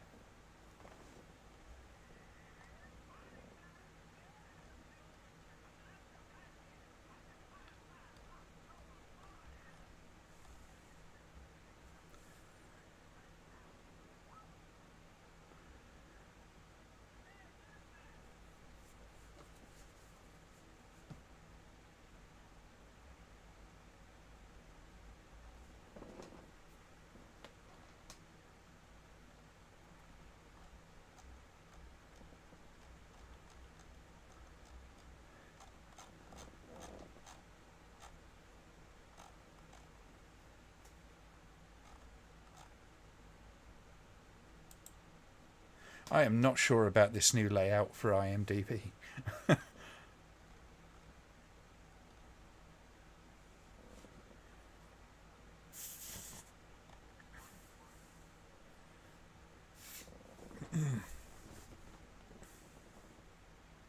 So it looks like him, Mark Price. He plays the young man in here. He went on to do a lot of TV, mostly.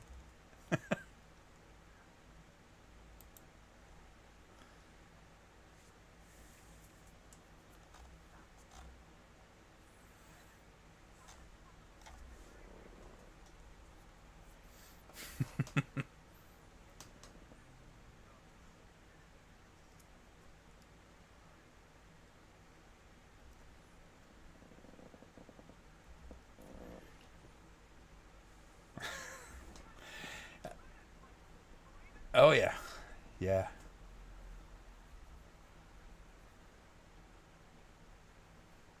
Wasp have cut all the blood out now. I guess you got to move on at some point. I guess you know.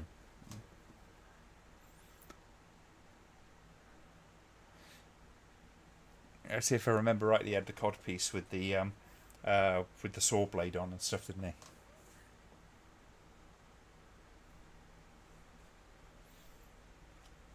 Gene Simmons could really be quite good in certain roles. I mean, he's an egotistical tosser these days, but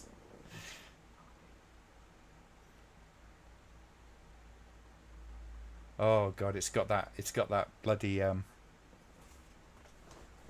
it's got that thing on this video where they kind of mess with it to try to kind of fuck with the copyright thing, so it gets wobbly. Was the cameraman in this film pissed? No, that's what it. That's just what I was looking at.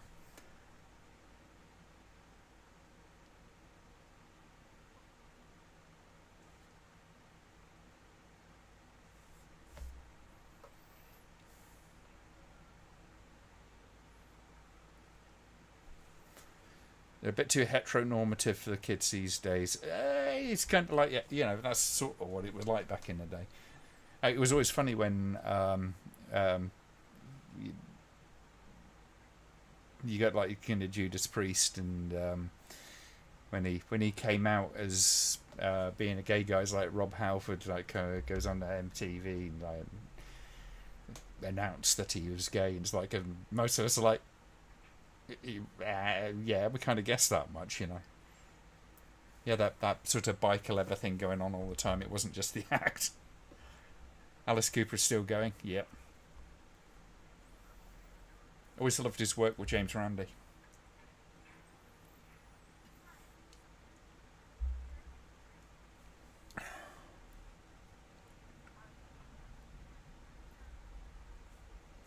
I don't know which one that is, Richard. I do always remember him in Runaway.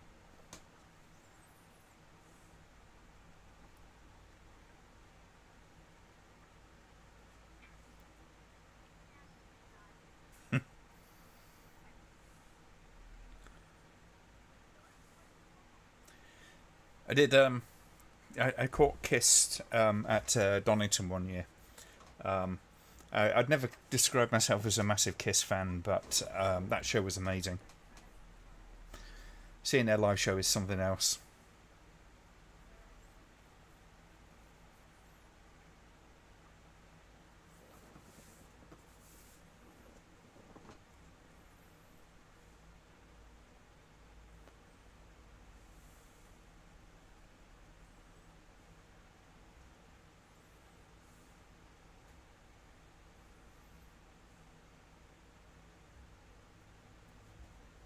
I haven't listened to Wasp for a very long time, but I used to enjoy him.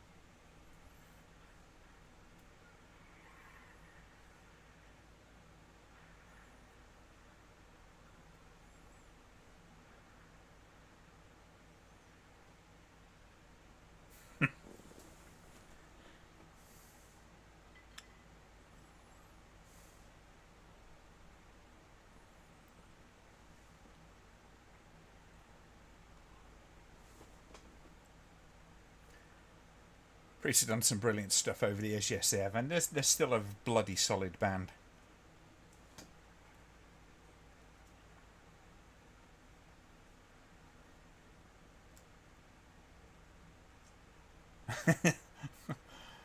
I think Lemmy was just too stubborn to die for the most part. But I do remember seeing a clip of his, I think it was his last show, or at least kind of very near the end, and he just couldn't make it through at that point. He was so ill.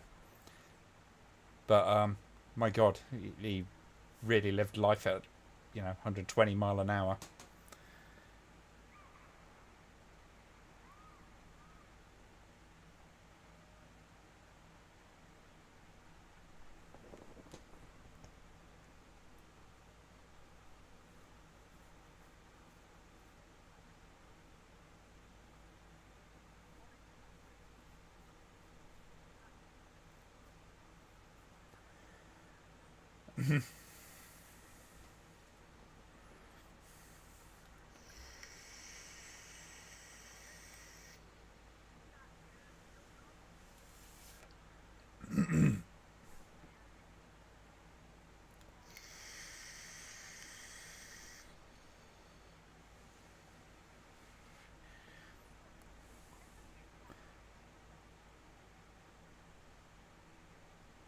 Gene Simmons was also in Wanted Dead or Alive with Rutger Hauer. Yes, I remember enjoying that film.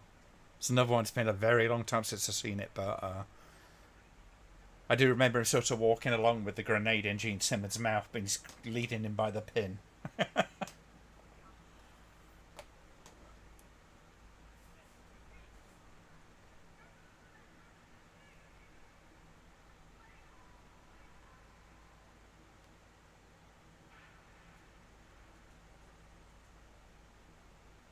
God, these jocks are right bastards, aren't they?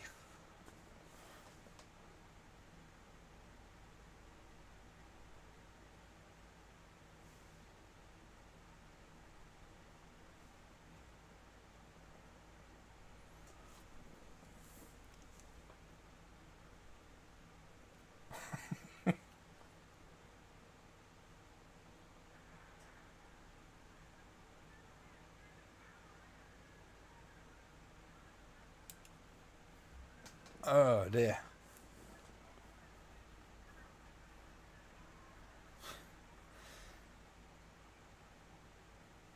You did kind of want him to go all kind of evil speak on his bastards at this point, don't you? Yes, exactly, Minty.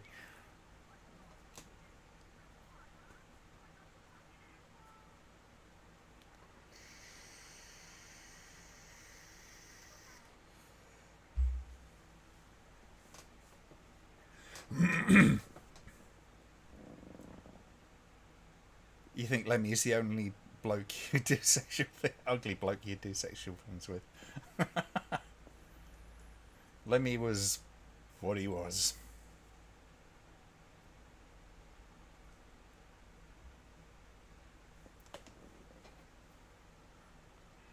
Play that album backwards. Come on.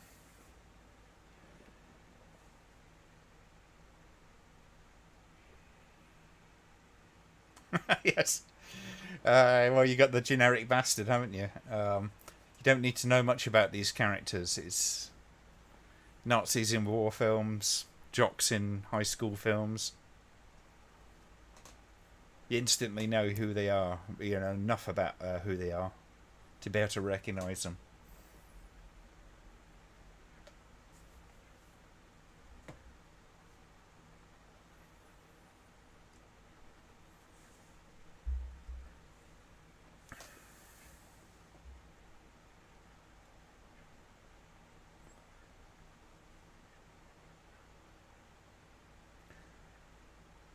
I'd forgotten quite how intense, this film is in some respects. There's a real sort of emotional intensity within the film. It's what a lot of the sort of teen slasher horror films lack, really. Is that sort of personal involvement that you get from the central character.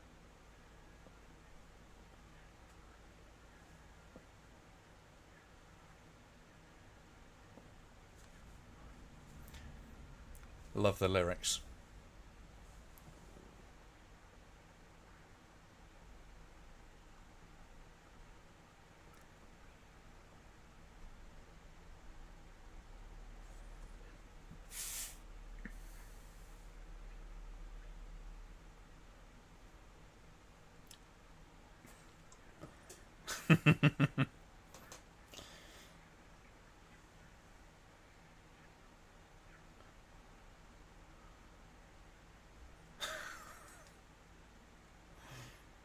It makes me laugh sometimes when you hear people sort of playing these records backwards, and like he does in this film. Obviously, one of those big things that was made a huge big deal about at the time. Uh, and people sometimes just pick up on something which is completely not there, and it just sounds like something. Remember playing 45 slower hours of fun. There was a funny thing that if you played Kylie Minogue slow on the slow speed, she sounded like Rick Astley, and vice versa. If you played Rick Astley fast, it sounded like Kylie Minogue.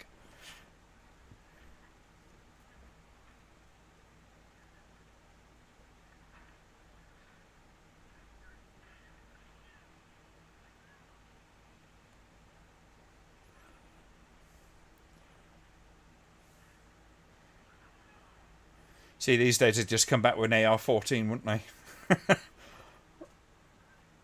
With Evil Speak, I think they overdid it with Clint Howard's Clumsy Darkness.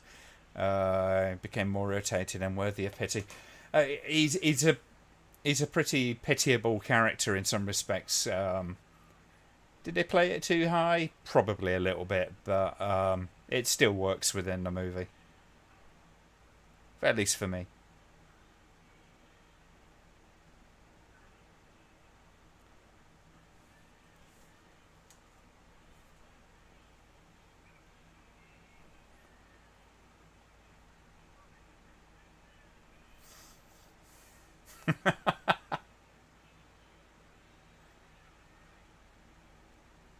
God, show the percussion a little bit of respect.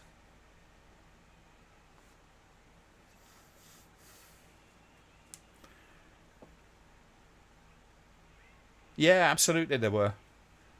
Some did actually have like backward stuff in, and others people thought there was backwards messages in there, but it was just really kind of more of a pareidolia kind of effect of people wanting to hear stuff in reverse. But there were genuinely some with reverse lyrics in it. I think the Beatles did something.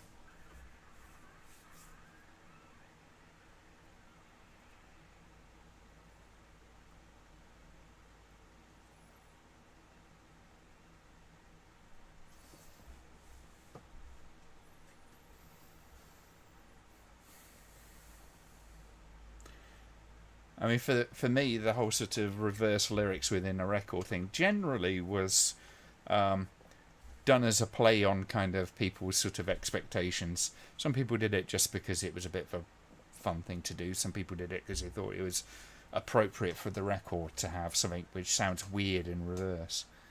Um, but I think when people started picking up on it, some kind of like bands just did it to fuck with people.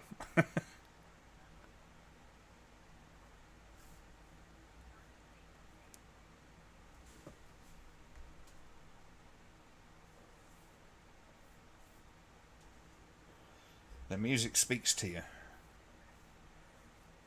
It is interesting though, because this character's really being sort of used in a way that kind of not only kind of draws you into his world, but sort of is used to examine those kind of like, this is metal gone bad, metal fans gone bad. or at least kind of like, somebody who's vulnerable to this kind of stuff.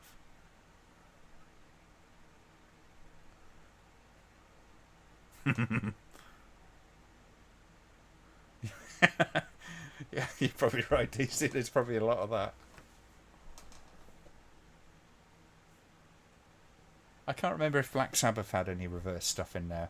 I think they did, actually. I can't remember if there's a bit on Sweetleaf, maybe, that had one.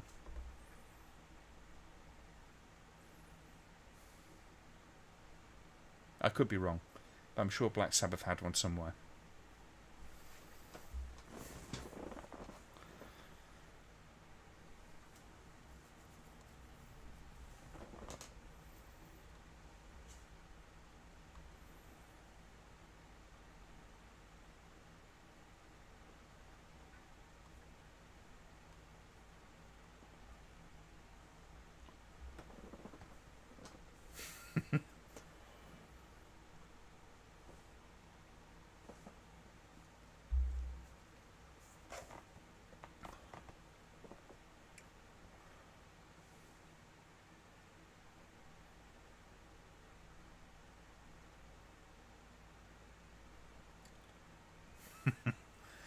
Hope the people watching this don't suffer from motion sickness. It's a weird camera work. It's not the camera work. It's somebody trying to get around YouTube's automatic copyright detection.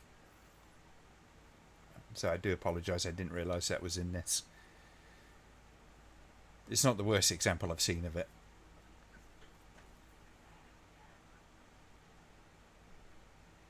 Oh, backmasking. Thank you for that, Minty, because I couldn't remember the term for it.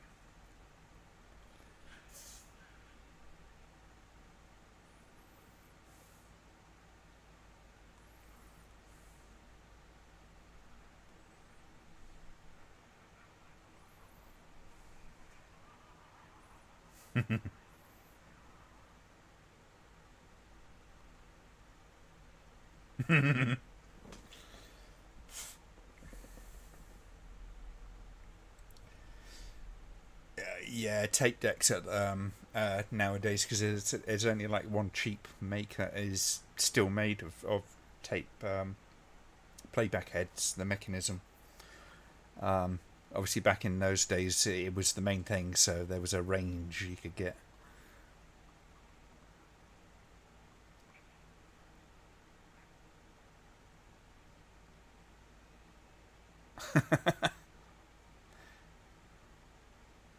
Who would copyright? Oh, well, I mean, the film is copyrighted, but obviously.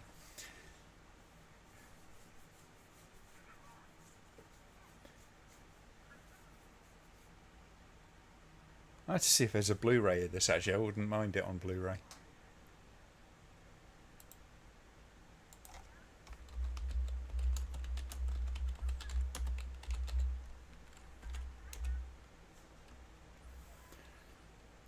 DVD, Blu-ray, yeah, it's on Blu-ray. Cool.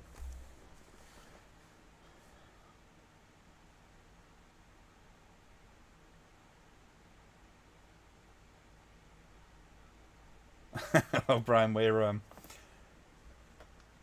currently at 27 minutes and 50 seconds into Trick or Treat.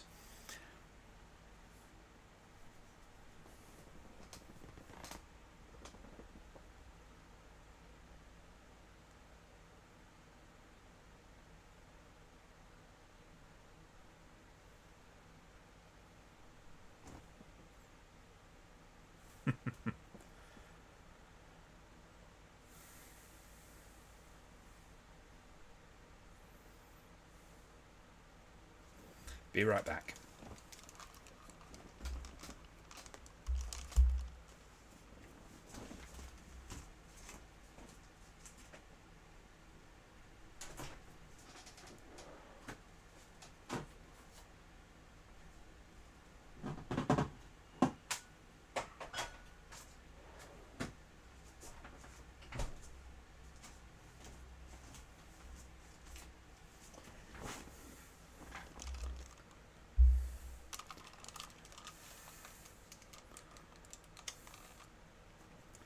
Brian, we are on Trick or Treat. 1986. Like I say, we're about coming up to half an hour, 29 minutes and 10 seconds in. The link's just a little bit further up in the chat if you want to find it.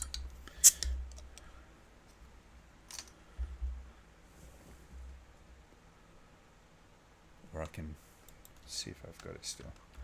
There we go. Well, there you go.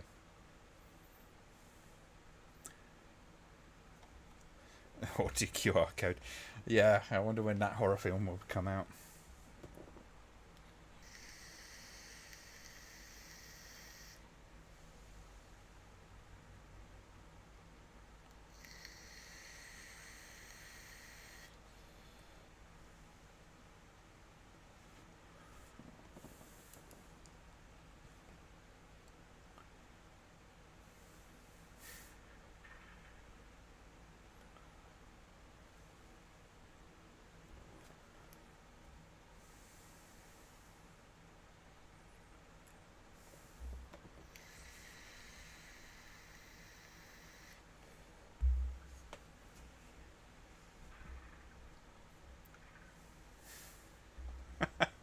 I used to have a waterproof Walkman. You could go swimming with this thing on.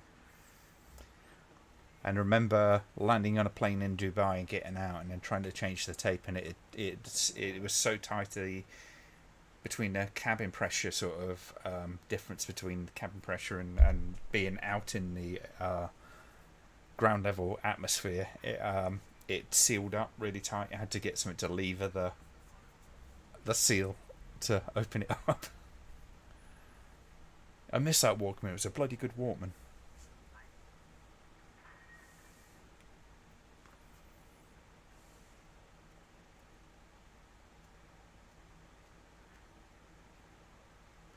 Oh.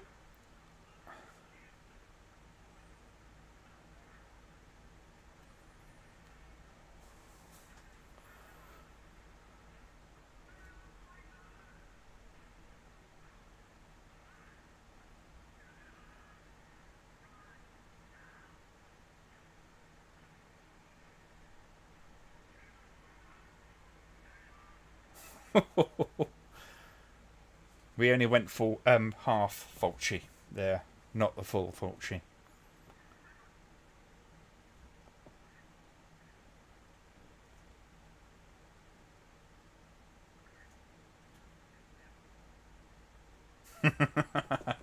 Some people just don't know kind of when they've lost.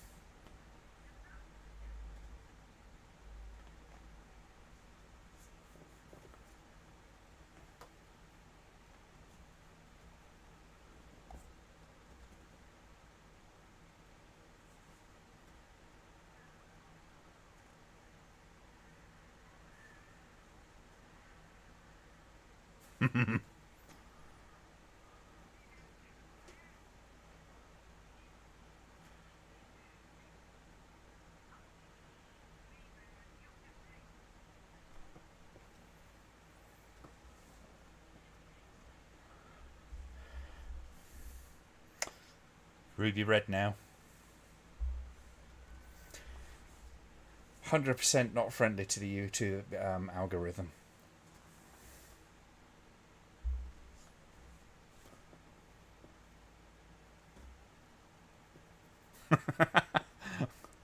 That's the character, isn't it, DC?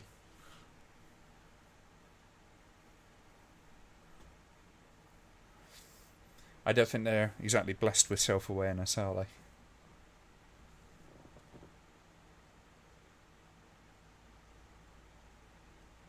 Ah. Are you back on track now then, Brian?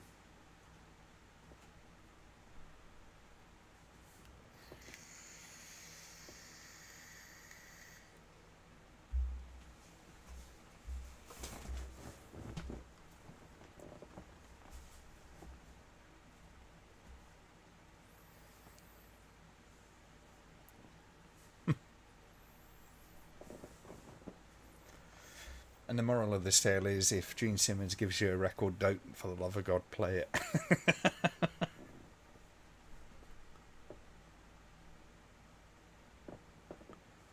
I think I'm going to get the soundtrack to this, actually, Brian.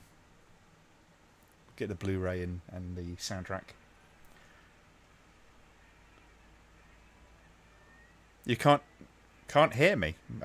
Should be able to hear me.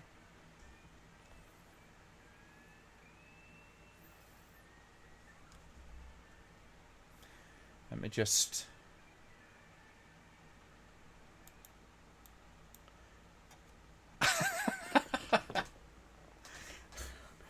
Don't do that to me, Frank.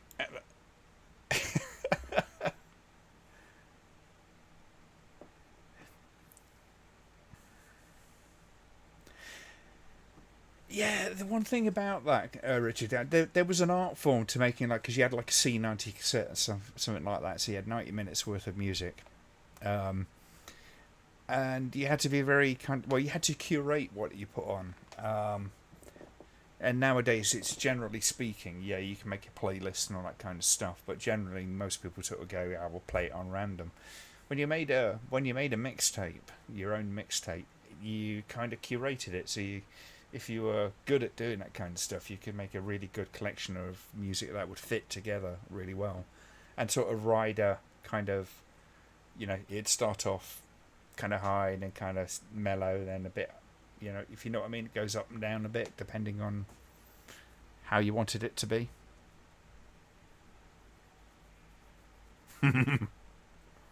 Well, now you get your phone with like 64 gig of bloody with SIM card in it.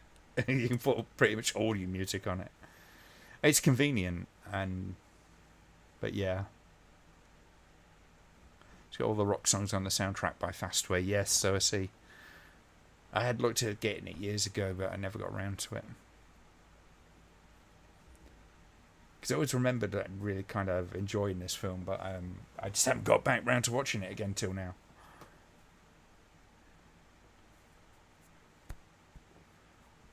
Not if it's one of the old ones, Brian.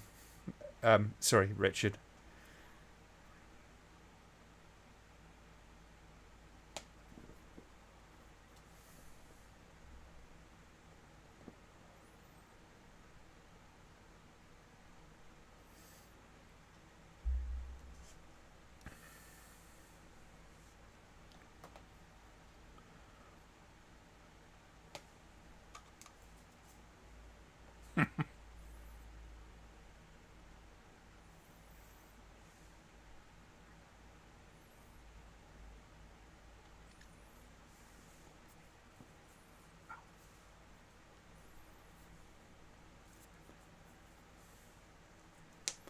There's another film like this called Black Roses. Yeah, somebody mentioned it earlier.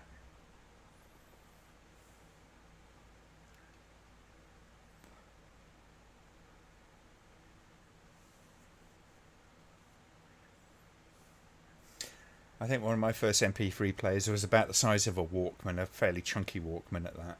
It was a real cheap and nasty thing. Not the easiest thing to operate.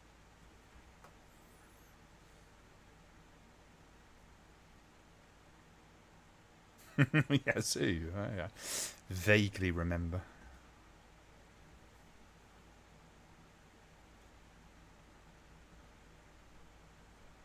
Oh, right, okay. I vaguely remember the VHS knocking around at that. I think it was back in those days.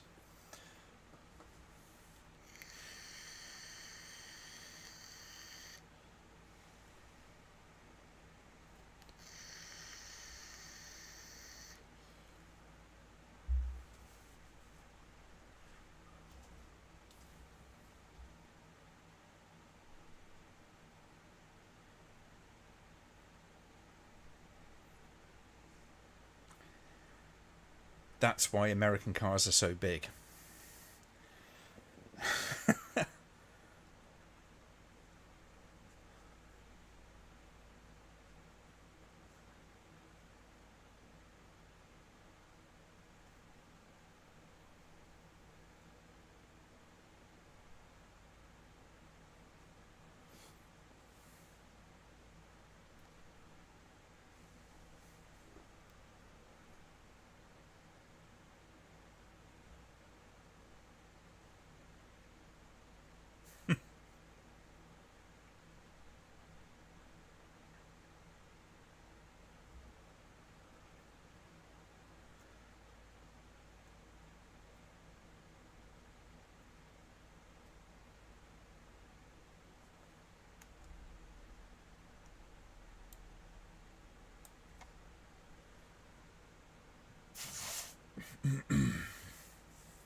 Greatest hit of the Carpenters on cassette.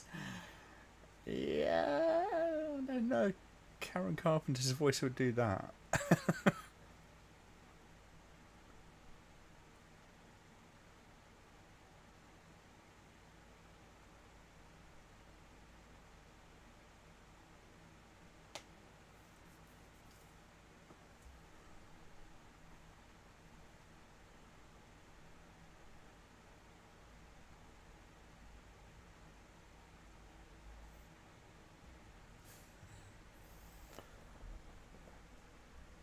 Oh, the wild effects of music. See, this is what rock and roll will do to you, folks.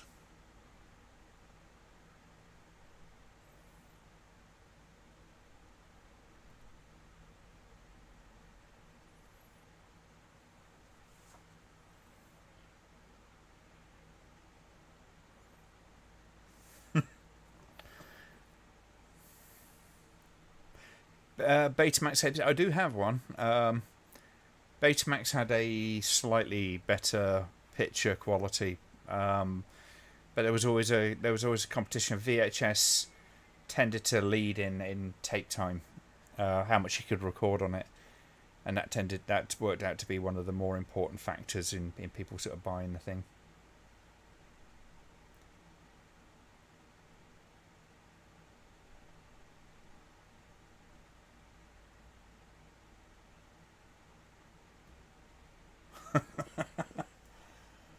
Well, melted her ears.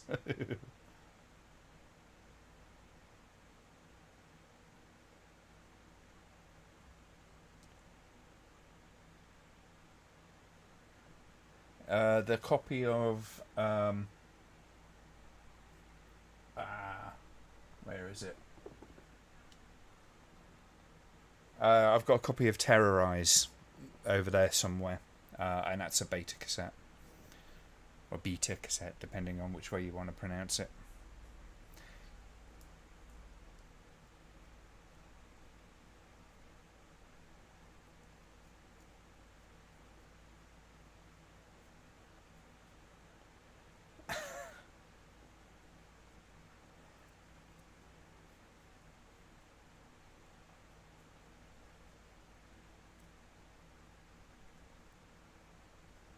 Yeah, Ozzy the Preacher.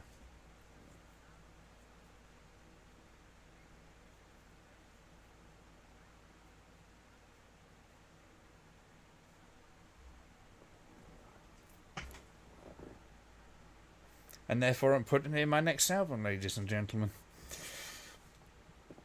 What about V2000 format? I don't know a heck of a lot about it. I've seen some bits and pieces about it. I can't remember what the quality was like. In fact, I think it was higher quality, but it was a little bit late in the day or something like that, and it was really expensive.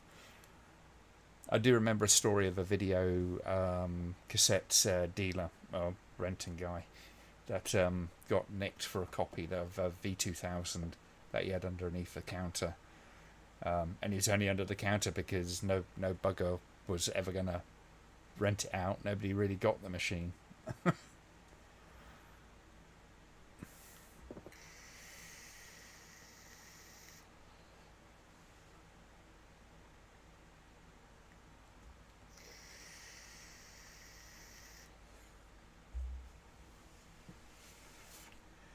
The lyrics sound like Spinal Tap's, yes. Terrorize isn't a great film, but it is. It's got its moments.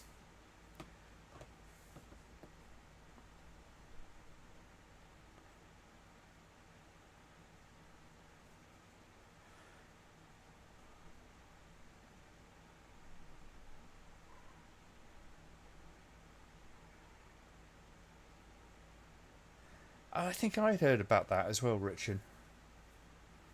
Laserdisc was quite a good format for its time. It's just a friend. Yeah, that's the one, Brian. Directed by the guy who directed Chitty Chitty Bang Bang, of all things. It's less scary than Chitty Chitty Bang Bang.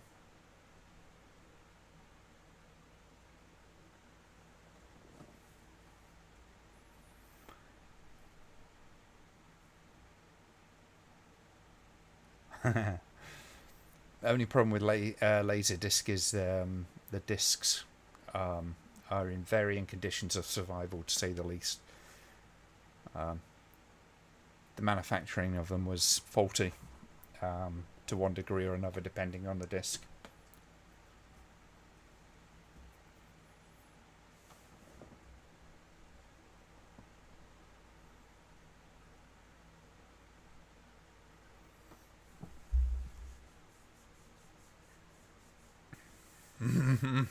Kill them all.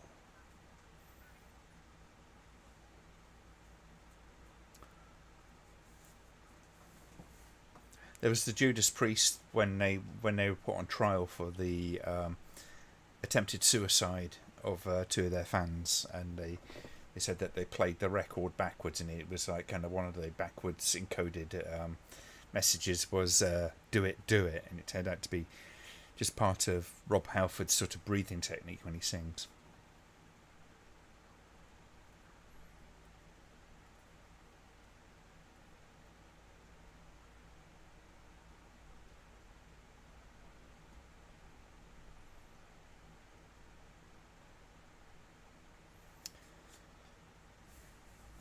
Yeah, I quite agree, Minty. I was always taken with them because they're um, rather space agey looking things back in the day.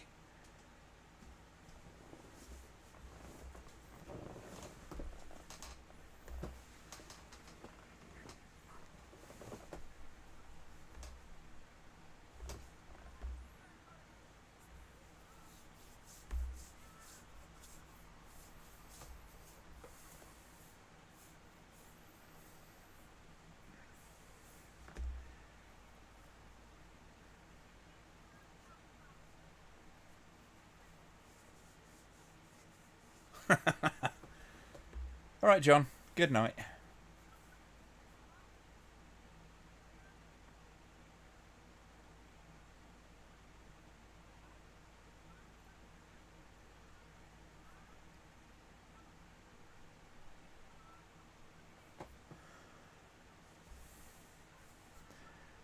Trying to get Japanese versions of Hardware and Halloween free.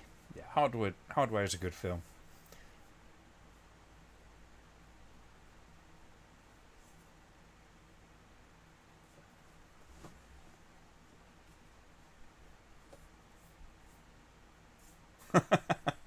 I wouldn't know about that because I don't have TV. So yeah, I remember some fairly disturbing stuff in Chitty Chitty Bang Bang. Sounds like he's been caught wanking. Yeah.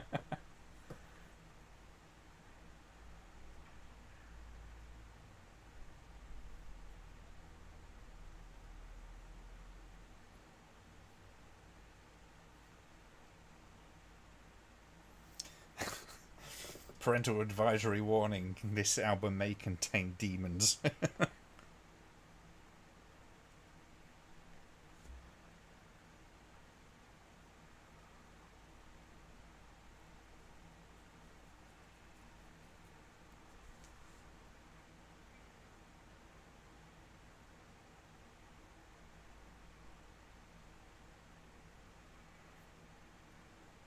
Well, I like those lighting effects.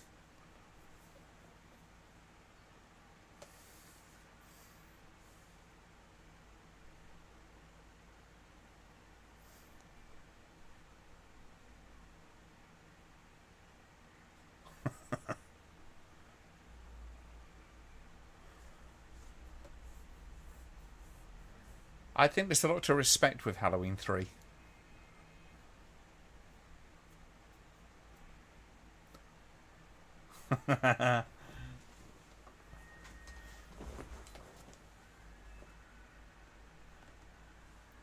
It's actually a pretty cool sequence, isn't it? There's lots of really kind of juicy sort of horror film effects. I love that the face coming out the grill.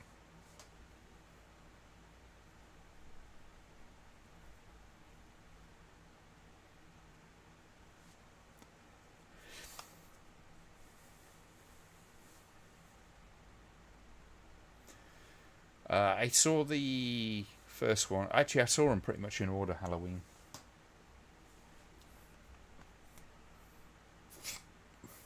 To be fair, I didn't know what to make of Halloween 3 first time I watched it.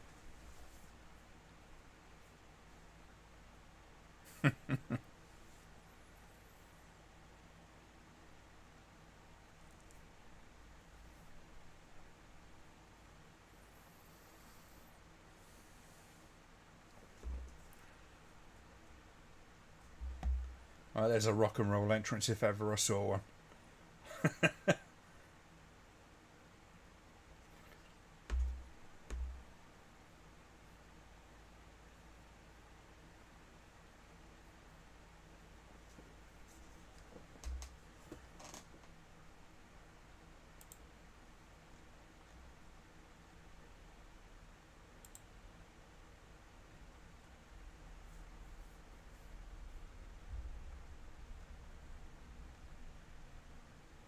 See, Tony Fields is another actor that after this did a lot of TV.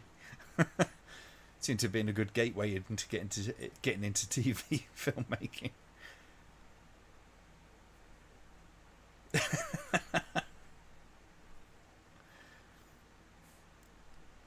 Be even funny if it was Barry Manilow, Richard.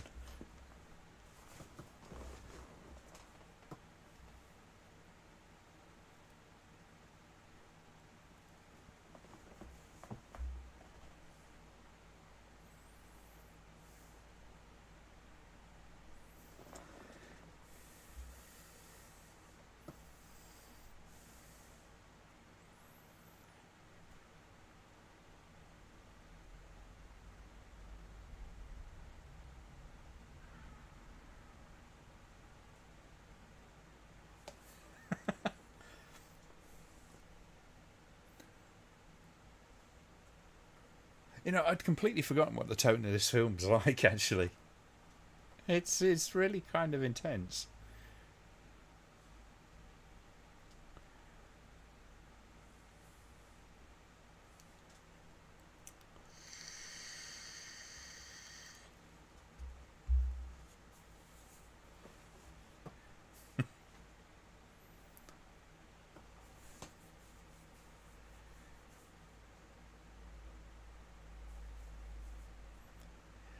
Well, DC, yeah, it was originally that's kind of one of the conceits that they had for it.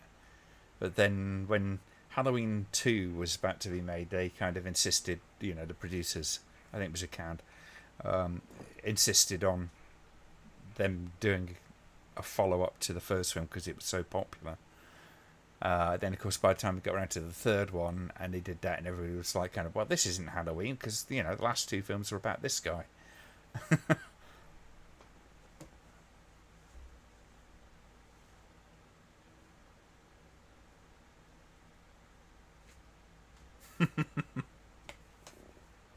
I know it's sacrilegious, isn't it, Iris?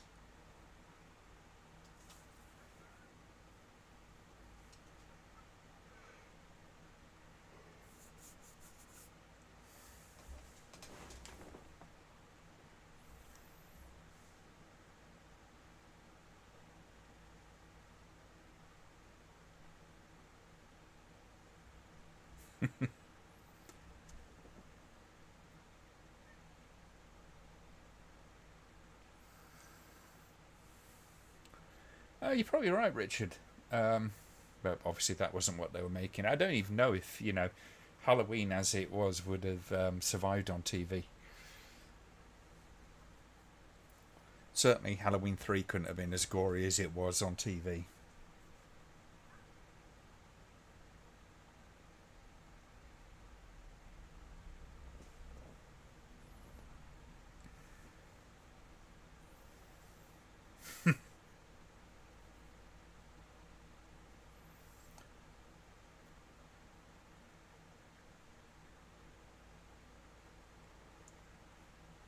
Excuse me. What is it with Oldsmobile in horror films?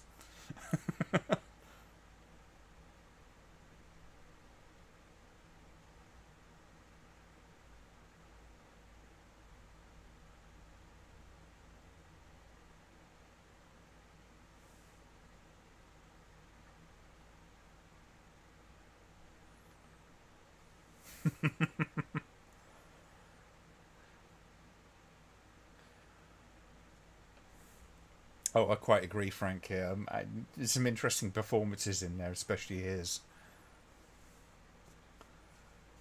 Uh, Barry's a big fan of Halloween 3 as well.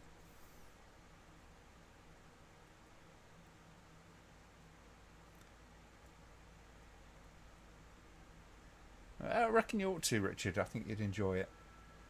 I mean, it's a bit shakier looking. It does look more like a TV movie than the previous two, but it's got a really interesting atmosphere to it and fun story, and um, just enough bad intent in the film to make it feel fun.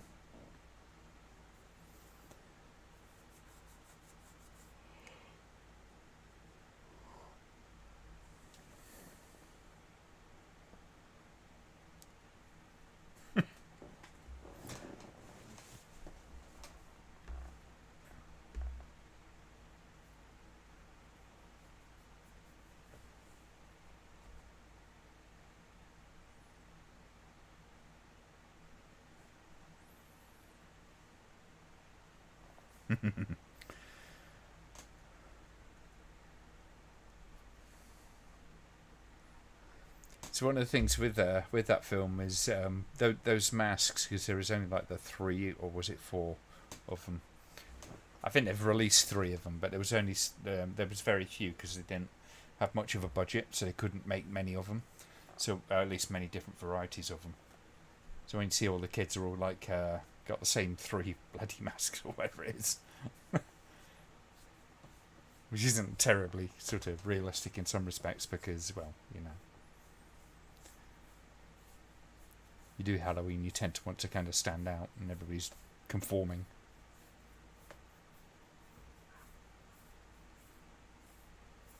Oh, that was one of the sillier parts of that film, wasn't it, Minty?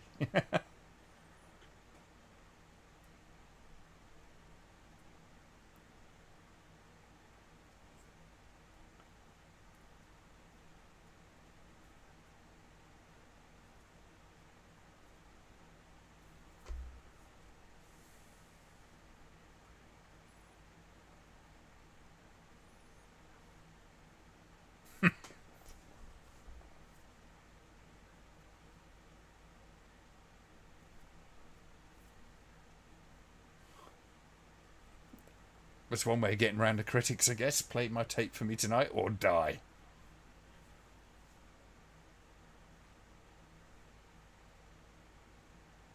Now that's a neat trick.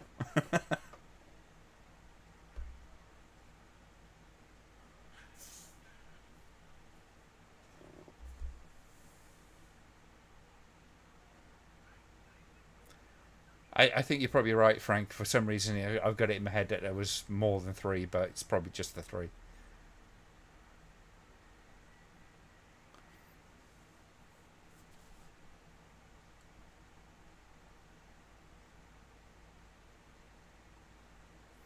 Film I've got to rewatch at some point will be Fright Night.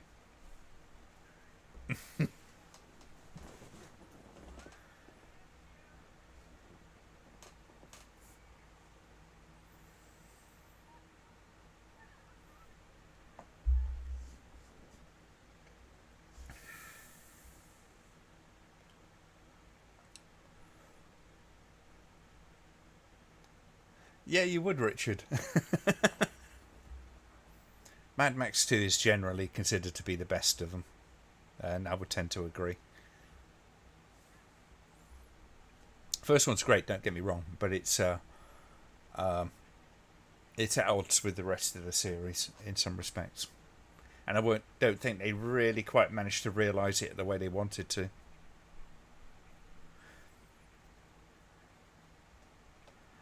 I remember it as being a rather fun film, Fright Night. Again, that's one I haven't watched since like um, probably about 1989. It's the last time I watched it.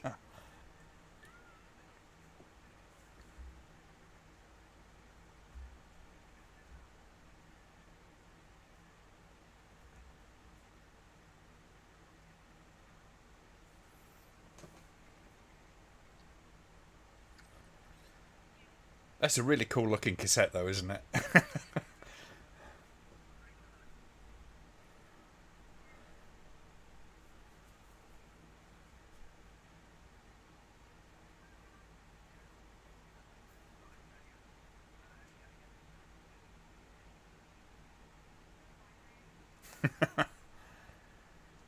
Well, that was the rock and roll that we were listening to back in those days.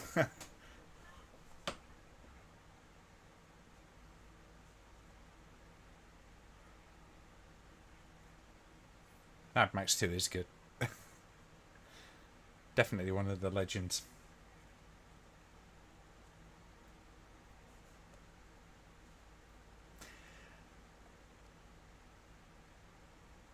Is it a rip off or is it just kind of evocative of? I think it kind of plays into a lot of those different things, doesn't it, really?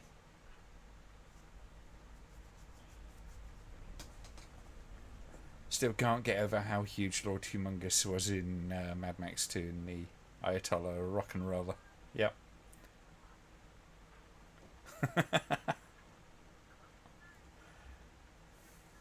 It is a manic kind of film, isn't it?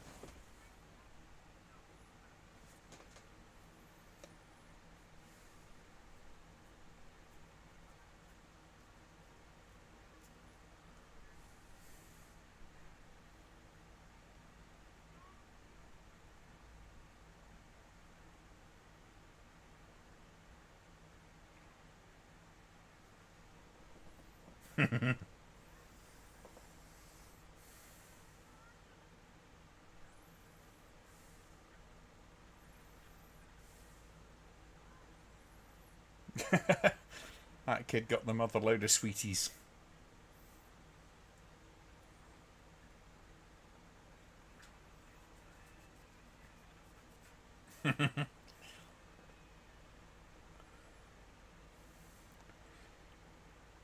So he drives through a crowd of pedestrians and the police manage to stop him. It's just like rock and roll made me do it.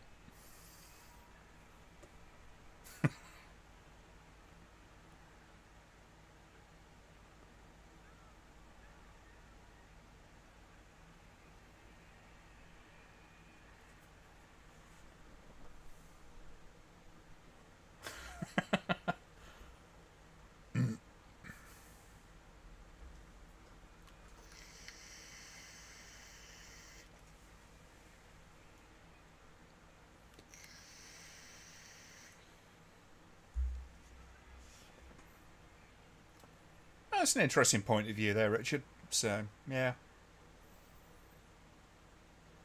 I can accept your reasons for that.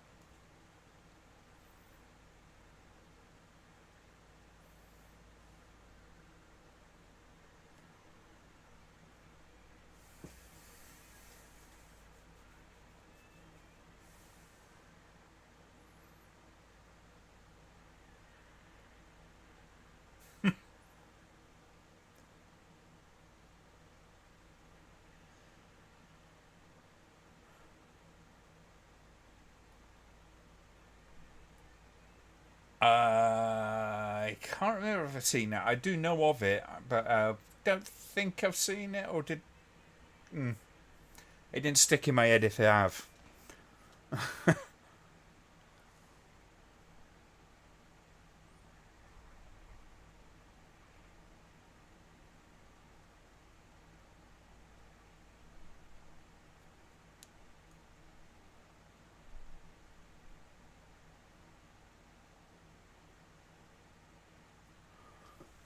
He always wanted a convertible, now he's gone. Yes, he has.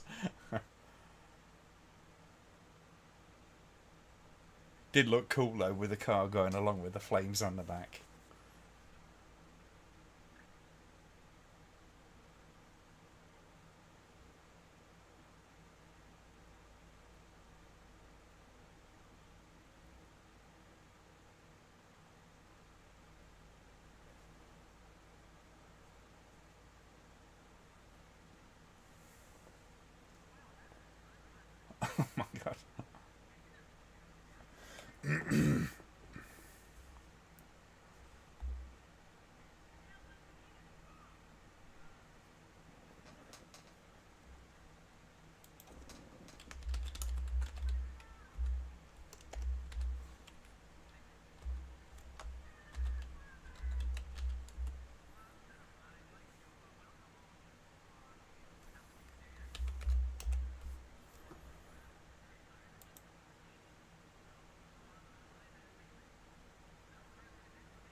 It's like something out of a Kiss concert, that bit.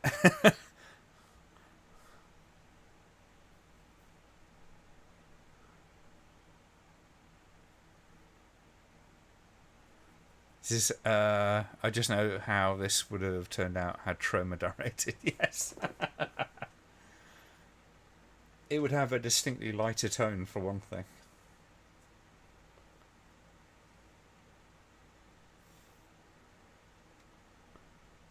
Not to say that this is, particularly kind of brutal sort of tone, but it could so easily have been done incredibly cheesy, and they really didn't go down that road. That road.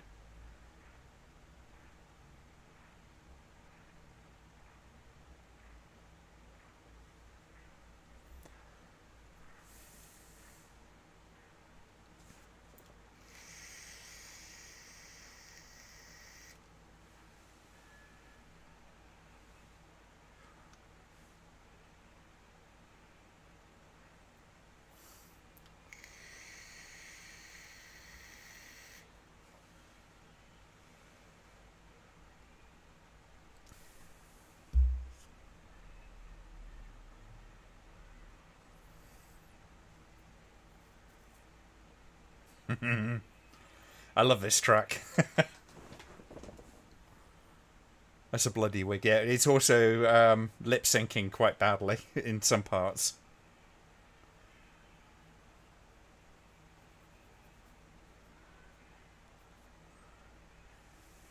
Yeah, and I think that's the thing. It doesn't necessarily. It has its gore in this film, but um, it's surprisingly a lot more straight faced than I remember it being. It takes itself just seriously enough that you actually can buy into what's going on.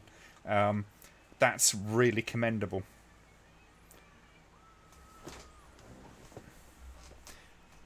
Was it done on purpose to have this much homoeroticism?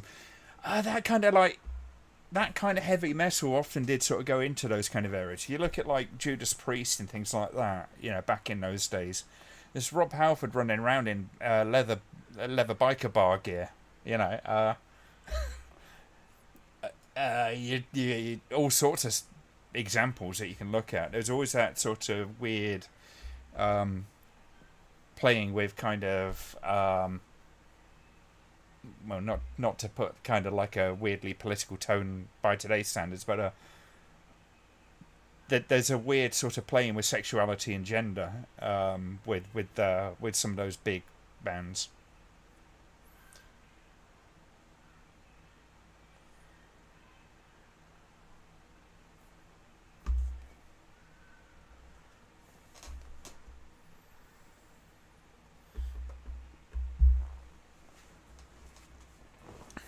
Lots of Leather Boy influences, yes.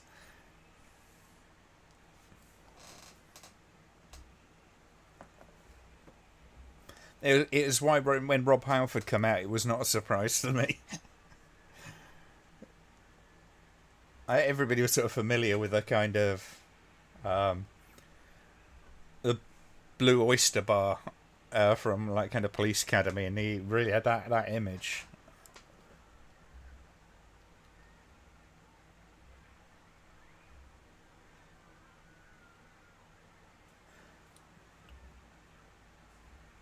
Some were, some weren't. It was just part of the scene. Was that kind of look and feel?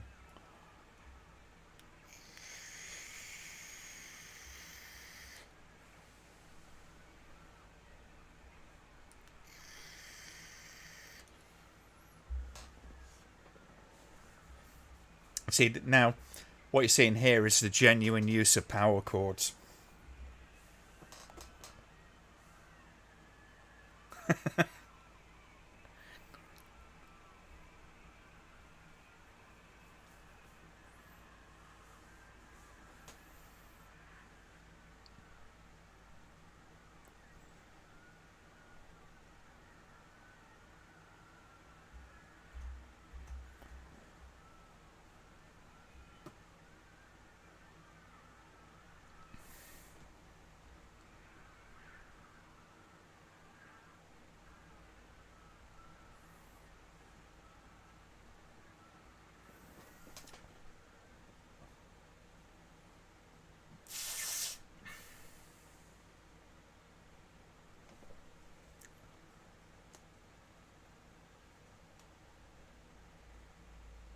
Having a chill day tomorrow, Glenn. Not sure what I'm doing tomorrow. I ain't going to be doing much. Might go see my friend.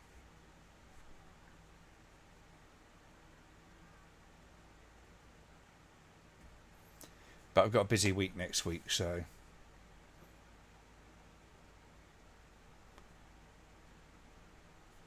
Sure makes it look like he's wanky when he sounds to people. Well, there's a reason why they call it guitar wanking, isn't there?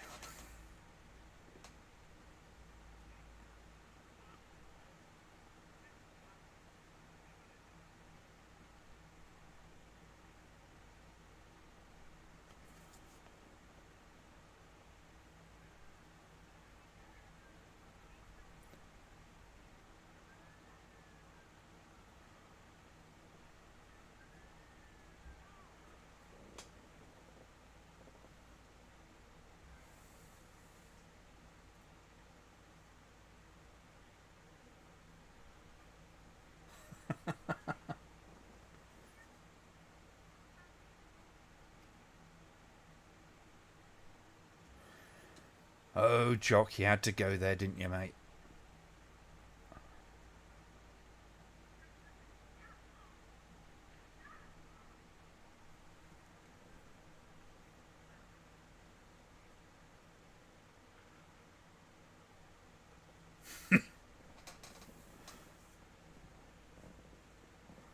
Oh, there was a lot of Mad Max rip-offs, weren't there? Yes, George Eastman was in Anthropophagus, Richard, yeah. Amongst other things. He's in Porno Holocaust as well.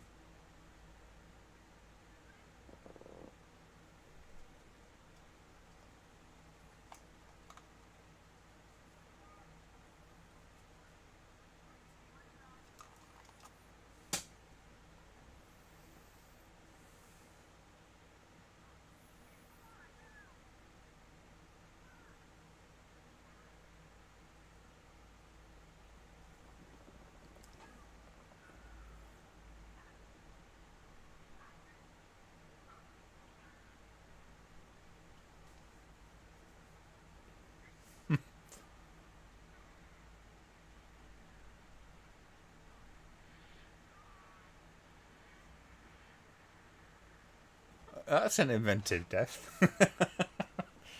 Grab hold of somebody by the throat, hold them right up on the wall and stick your finger in the power socket. Wow.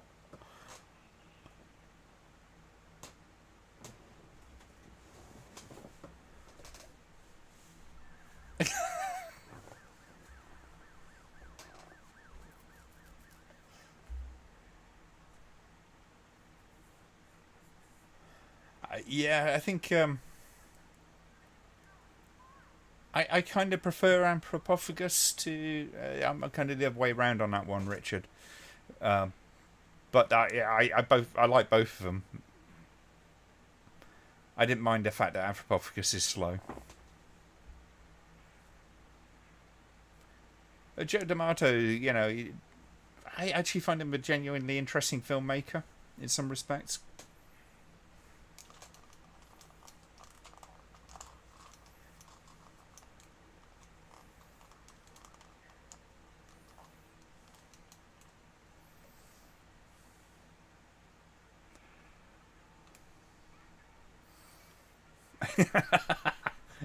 Yes, Richard.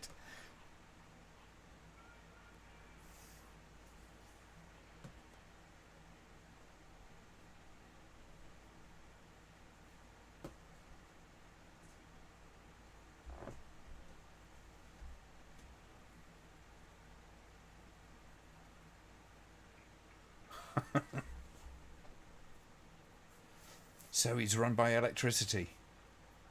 They should have got AC/DC to do the soundtrack. Yes, I'm going to hell for that one. With all the leather and rubber, how was he able to be grounded for the electrical current? Well, enough guitarists have been shocked by their guitars because some Sparky didn't hook it up correctly or left it vulnerable to the rain.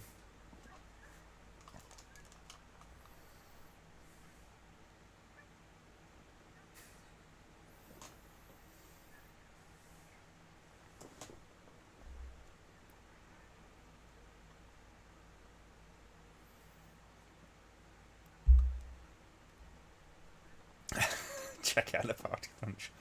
Another one of those cliches.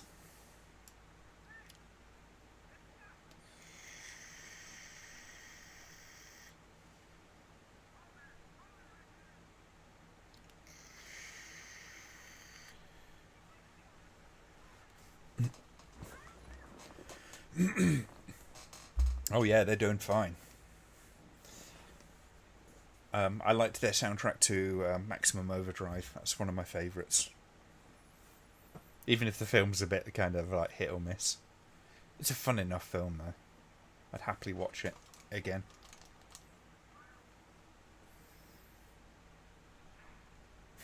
Yes, it does, Frankie.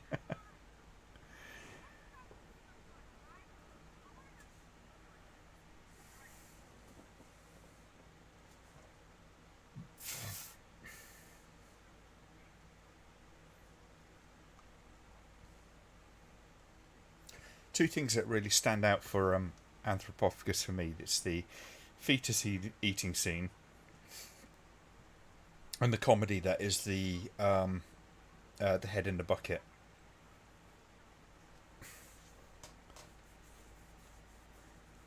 Oh my god.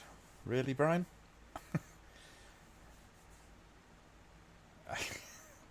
I can't imagine it's much of an improvement on the original.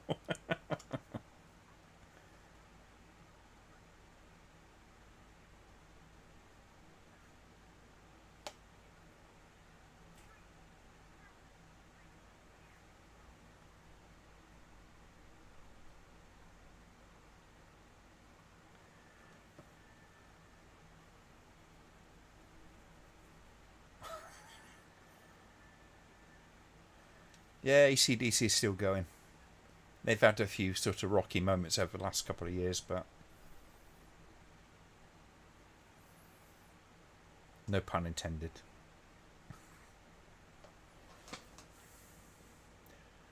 I think it might have been actually.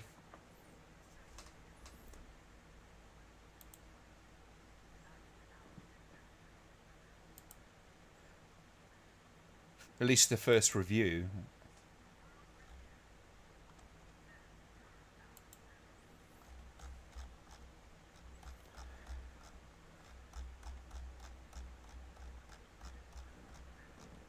Of course they're going to play it backwards. Why wouldn't they play it backwards?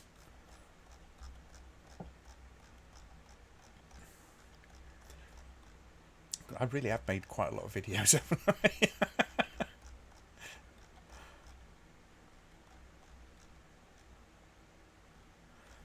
I look so fresh-faced in the early ones.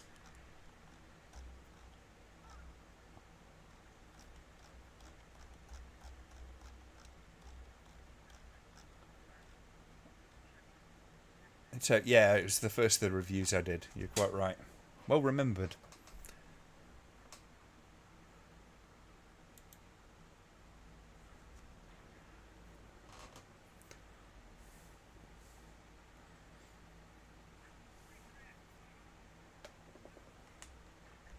Oh, he's going to love that.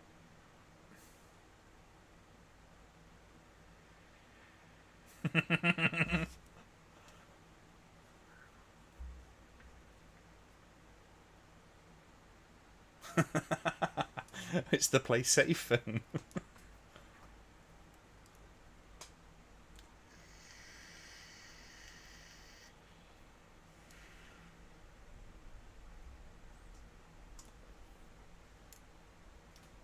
Yeah, my first review, Anthropophagus one. My God, I really hadn't got my narration voice at that point. But I stand by the content generally.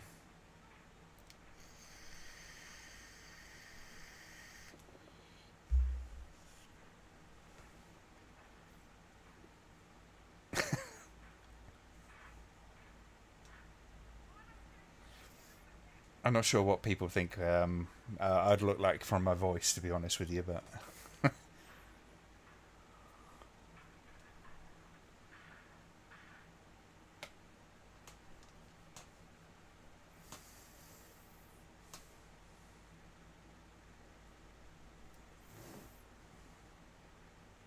Stop beating vintage hi-fi. It wasn't too vintage back in that day.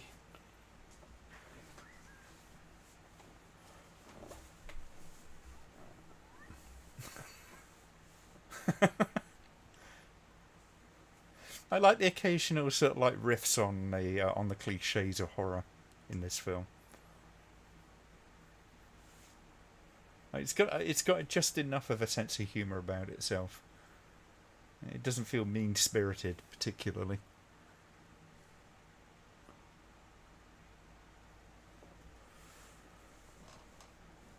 But at the same time, it's sort of playing, like I say, very straight.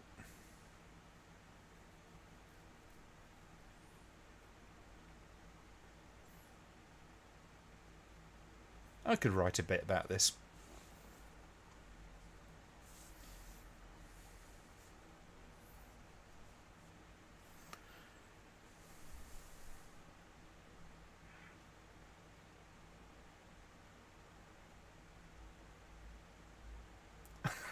Sure, you sound fine, Frank, but thank you.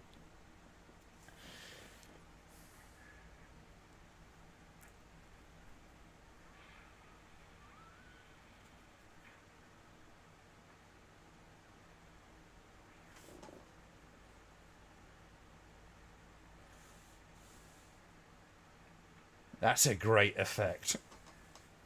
The hands burning on the door.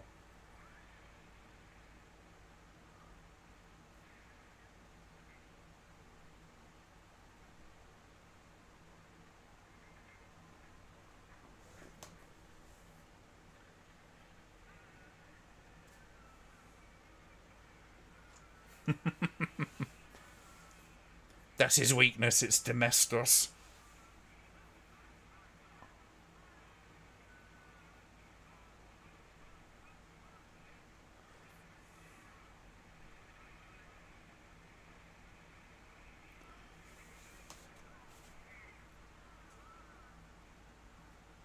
They really did, yeah. I mean, it in the latter half, particularly, it goes like kind of really overboard with that stuff, and really sort of shifts the kind of the idea of who's sort of responsible within this. Because I mean, in the beginning, he's sort of complicit in what was going on, to an extent, but not so much in the latter half. So it sort of slips in that sort of respect, not in a bad way necessarily, but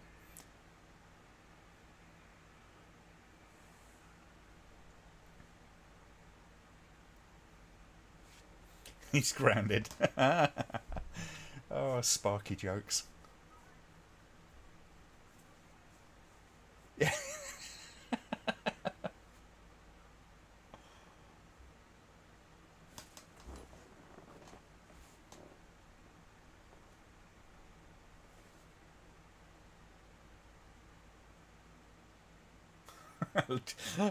I love the fact that they left the boots there. So, attention to detail.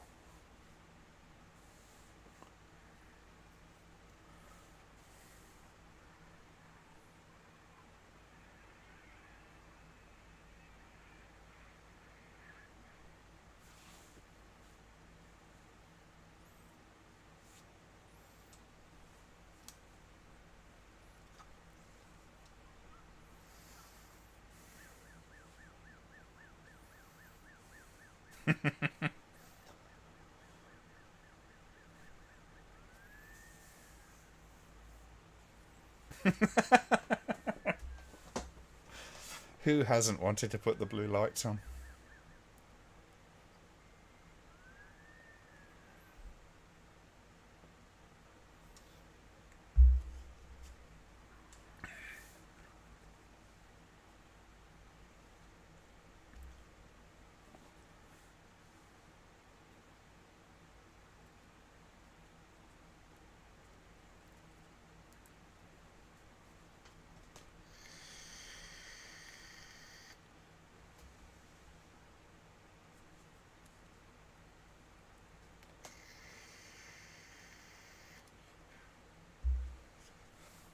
They're not very modest about who they are they? This radio station. Don't want to imagine what the petrol costs for cop cars are. Well, in America, it's relatively cheap, so. But they are guzzlers. At least back in those days, they were. When I went to Toronto the first time, we went out of Toronto, actually, into the countryside to visit my friend's uncle's farm, and he had a pickup truck in there. It was like a 5 litre or something like that. It's like, what the hell? Cracks of the bonnet on it, and just the entire area where the engine is just all engine. Kind of looked at that and went, wow, okay. I'm looking at that going, that's the sort of size of engine you'd use to be hauling an awful lot of cargo around back here. Not just on a little pickup truck. I was a bit envious.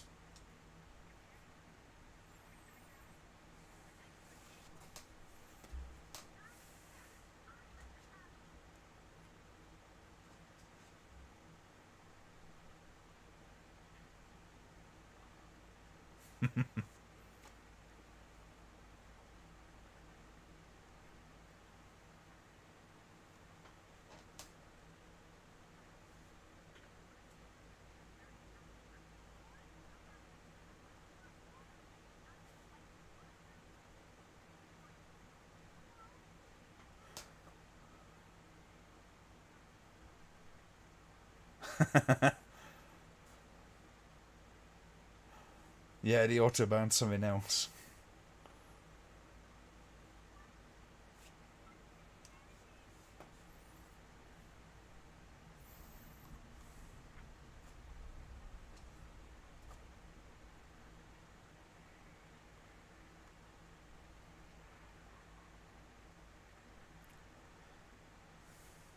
Would have loved to have taken my Bandit 1200 on the Autobahn just to test out its top end.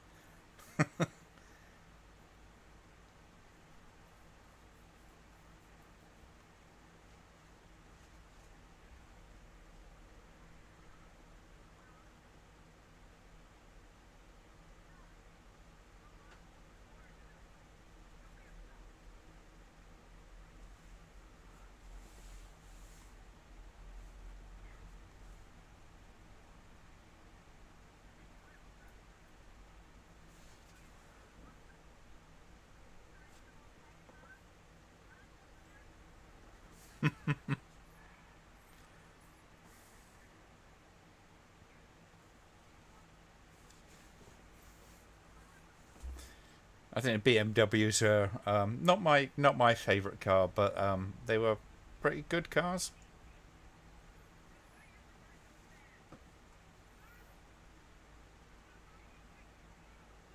Oh yeah, quite frank. The days before crumple zones and all that kind of stuff. Yeah,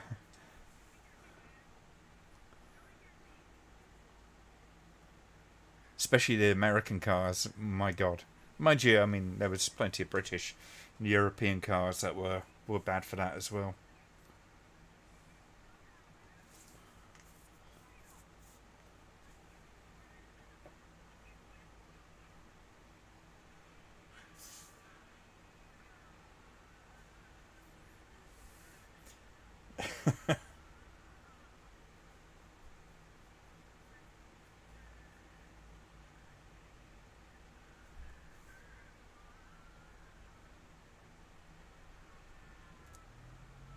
It's pretty cool special effects on this, really.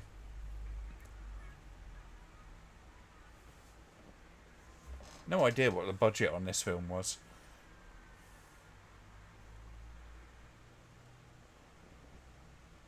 Can't imagine it was absolutely massive.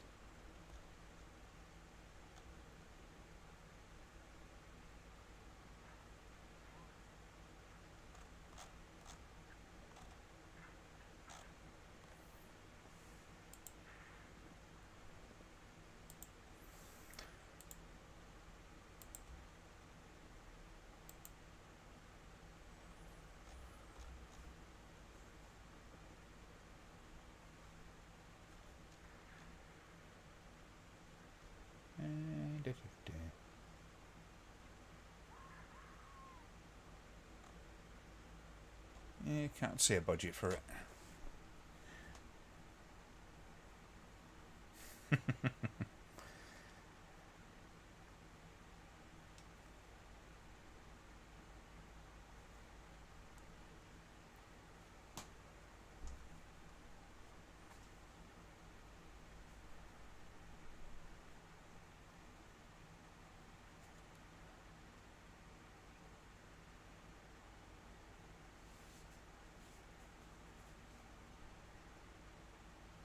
Oh, I'll be picking up on a physical medium.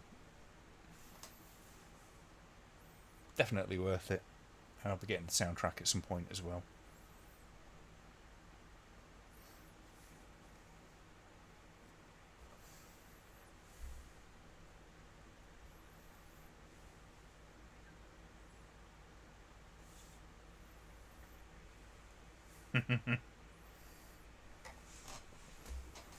Well, there you go.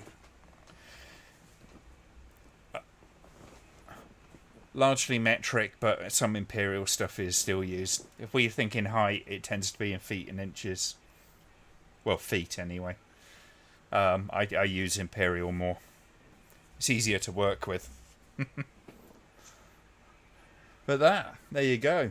That's trick or treat. That was a real treat for me, actually, I have to say. I haven't watched it in such a long time.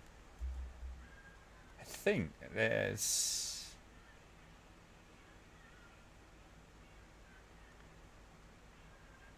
I seem to remember there was a credit sequence on it. I'll take these off. Take my glasses with it. Oh, god damn it.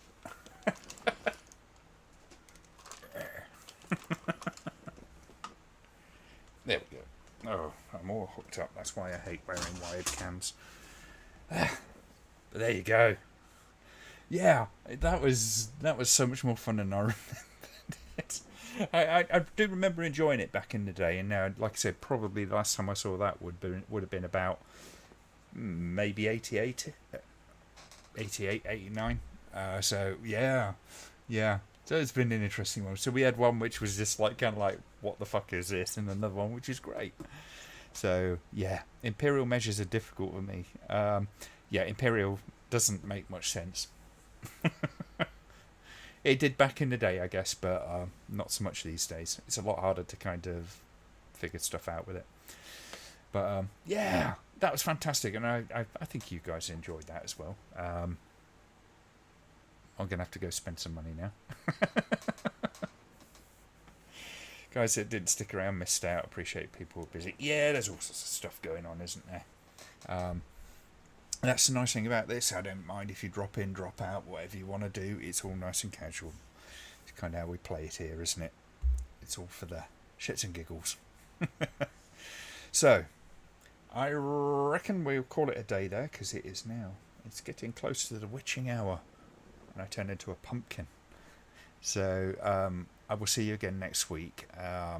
Drop any suggestions into the Rambleholics or on the Facebook page in general, and preferably Rambleholics, because it's easier for me to find stuff in there. So I will say thank you so much for joining, and hope you all had a really good time with that, and catch you next week on that one. So good night, folks. Have a good time.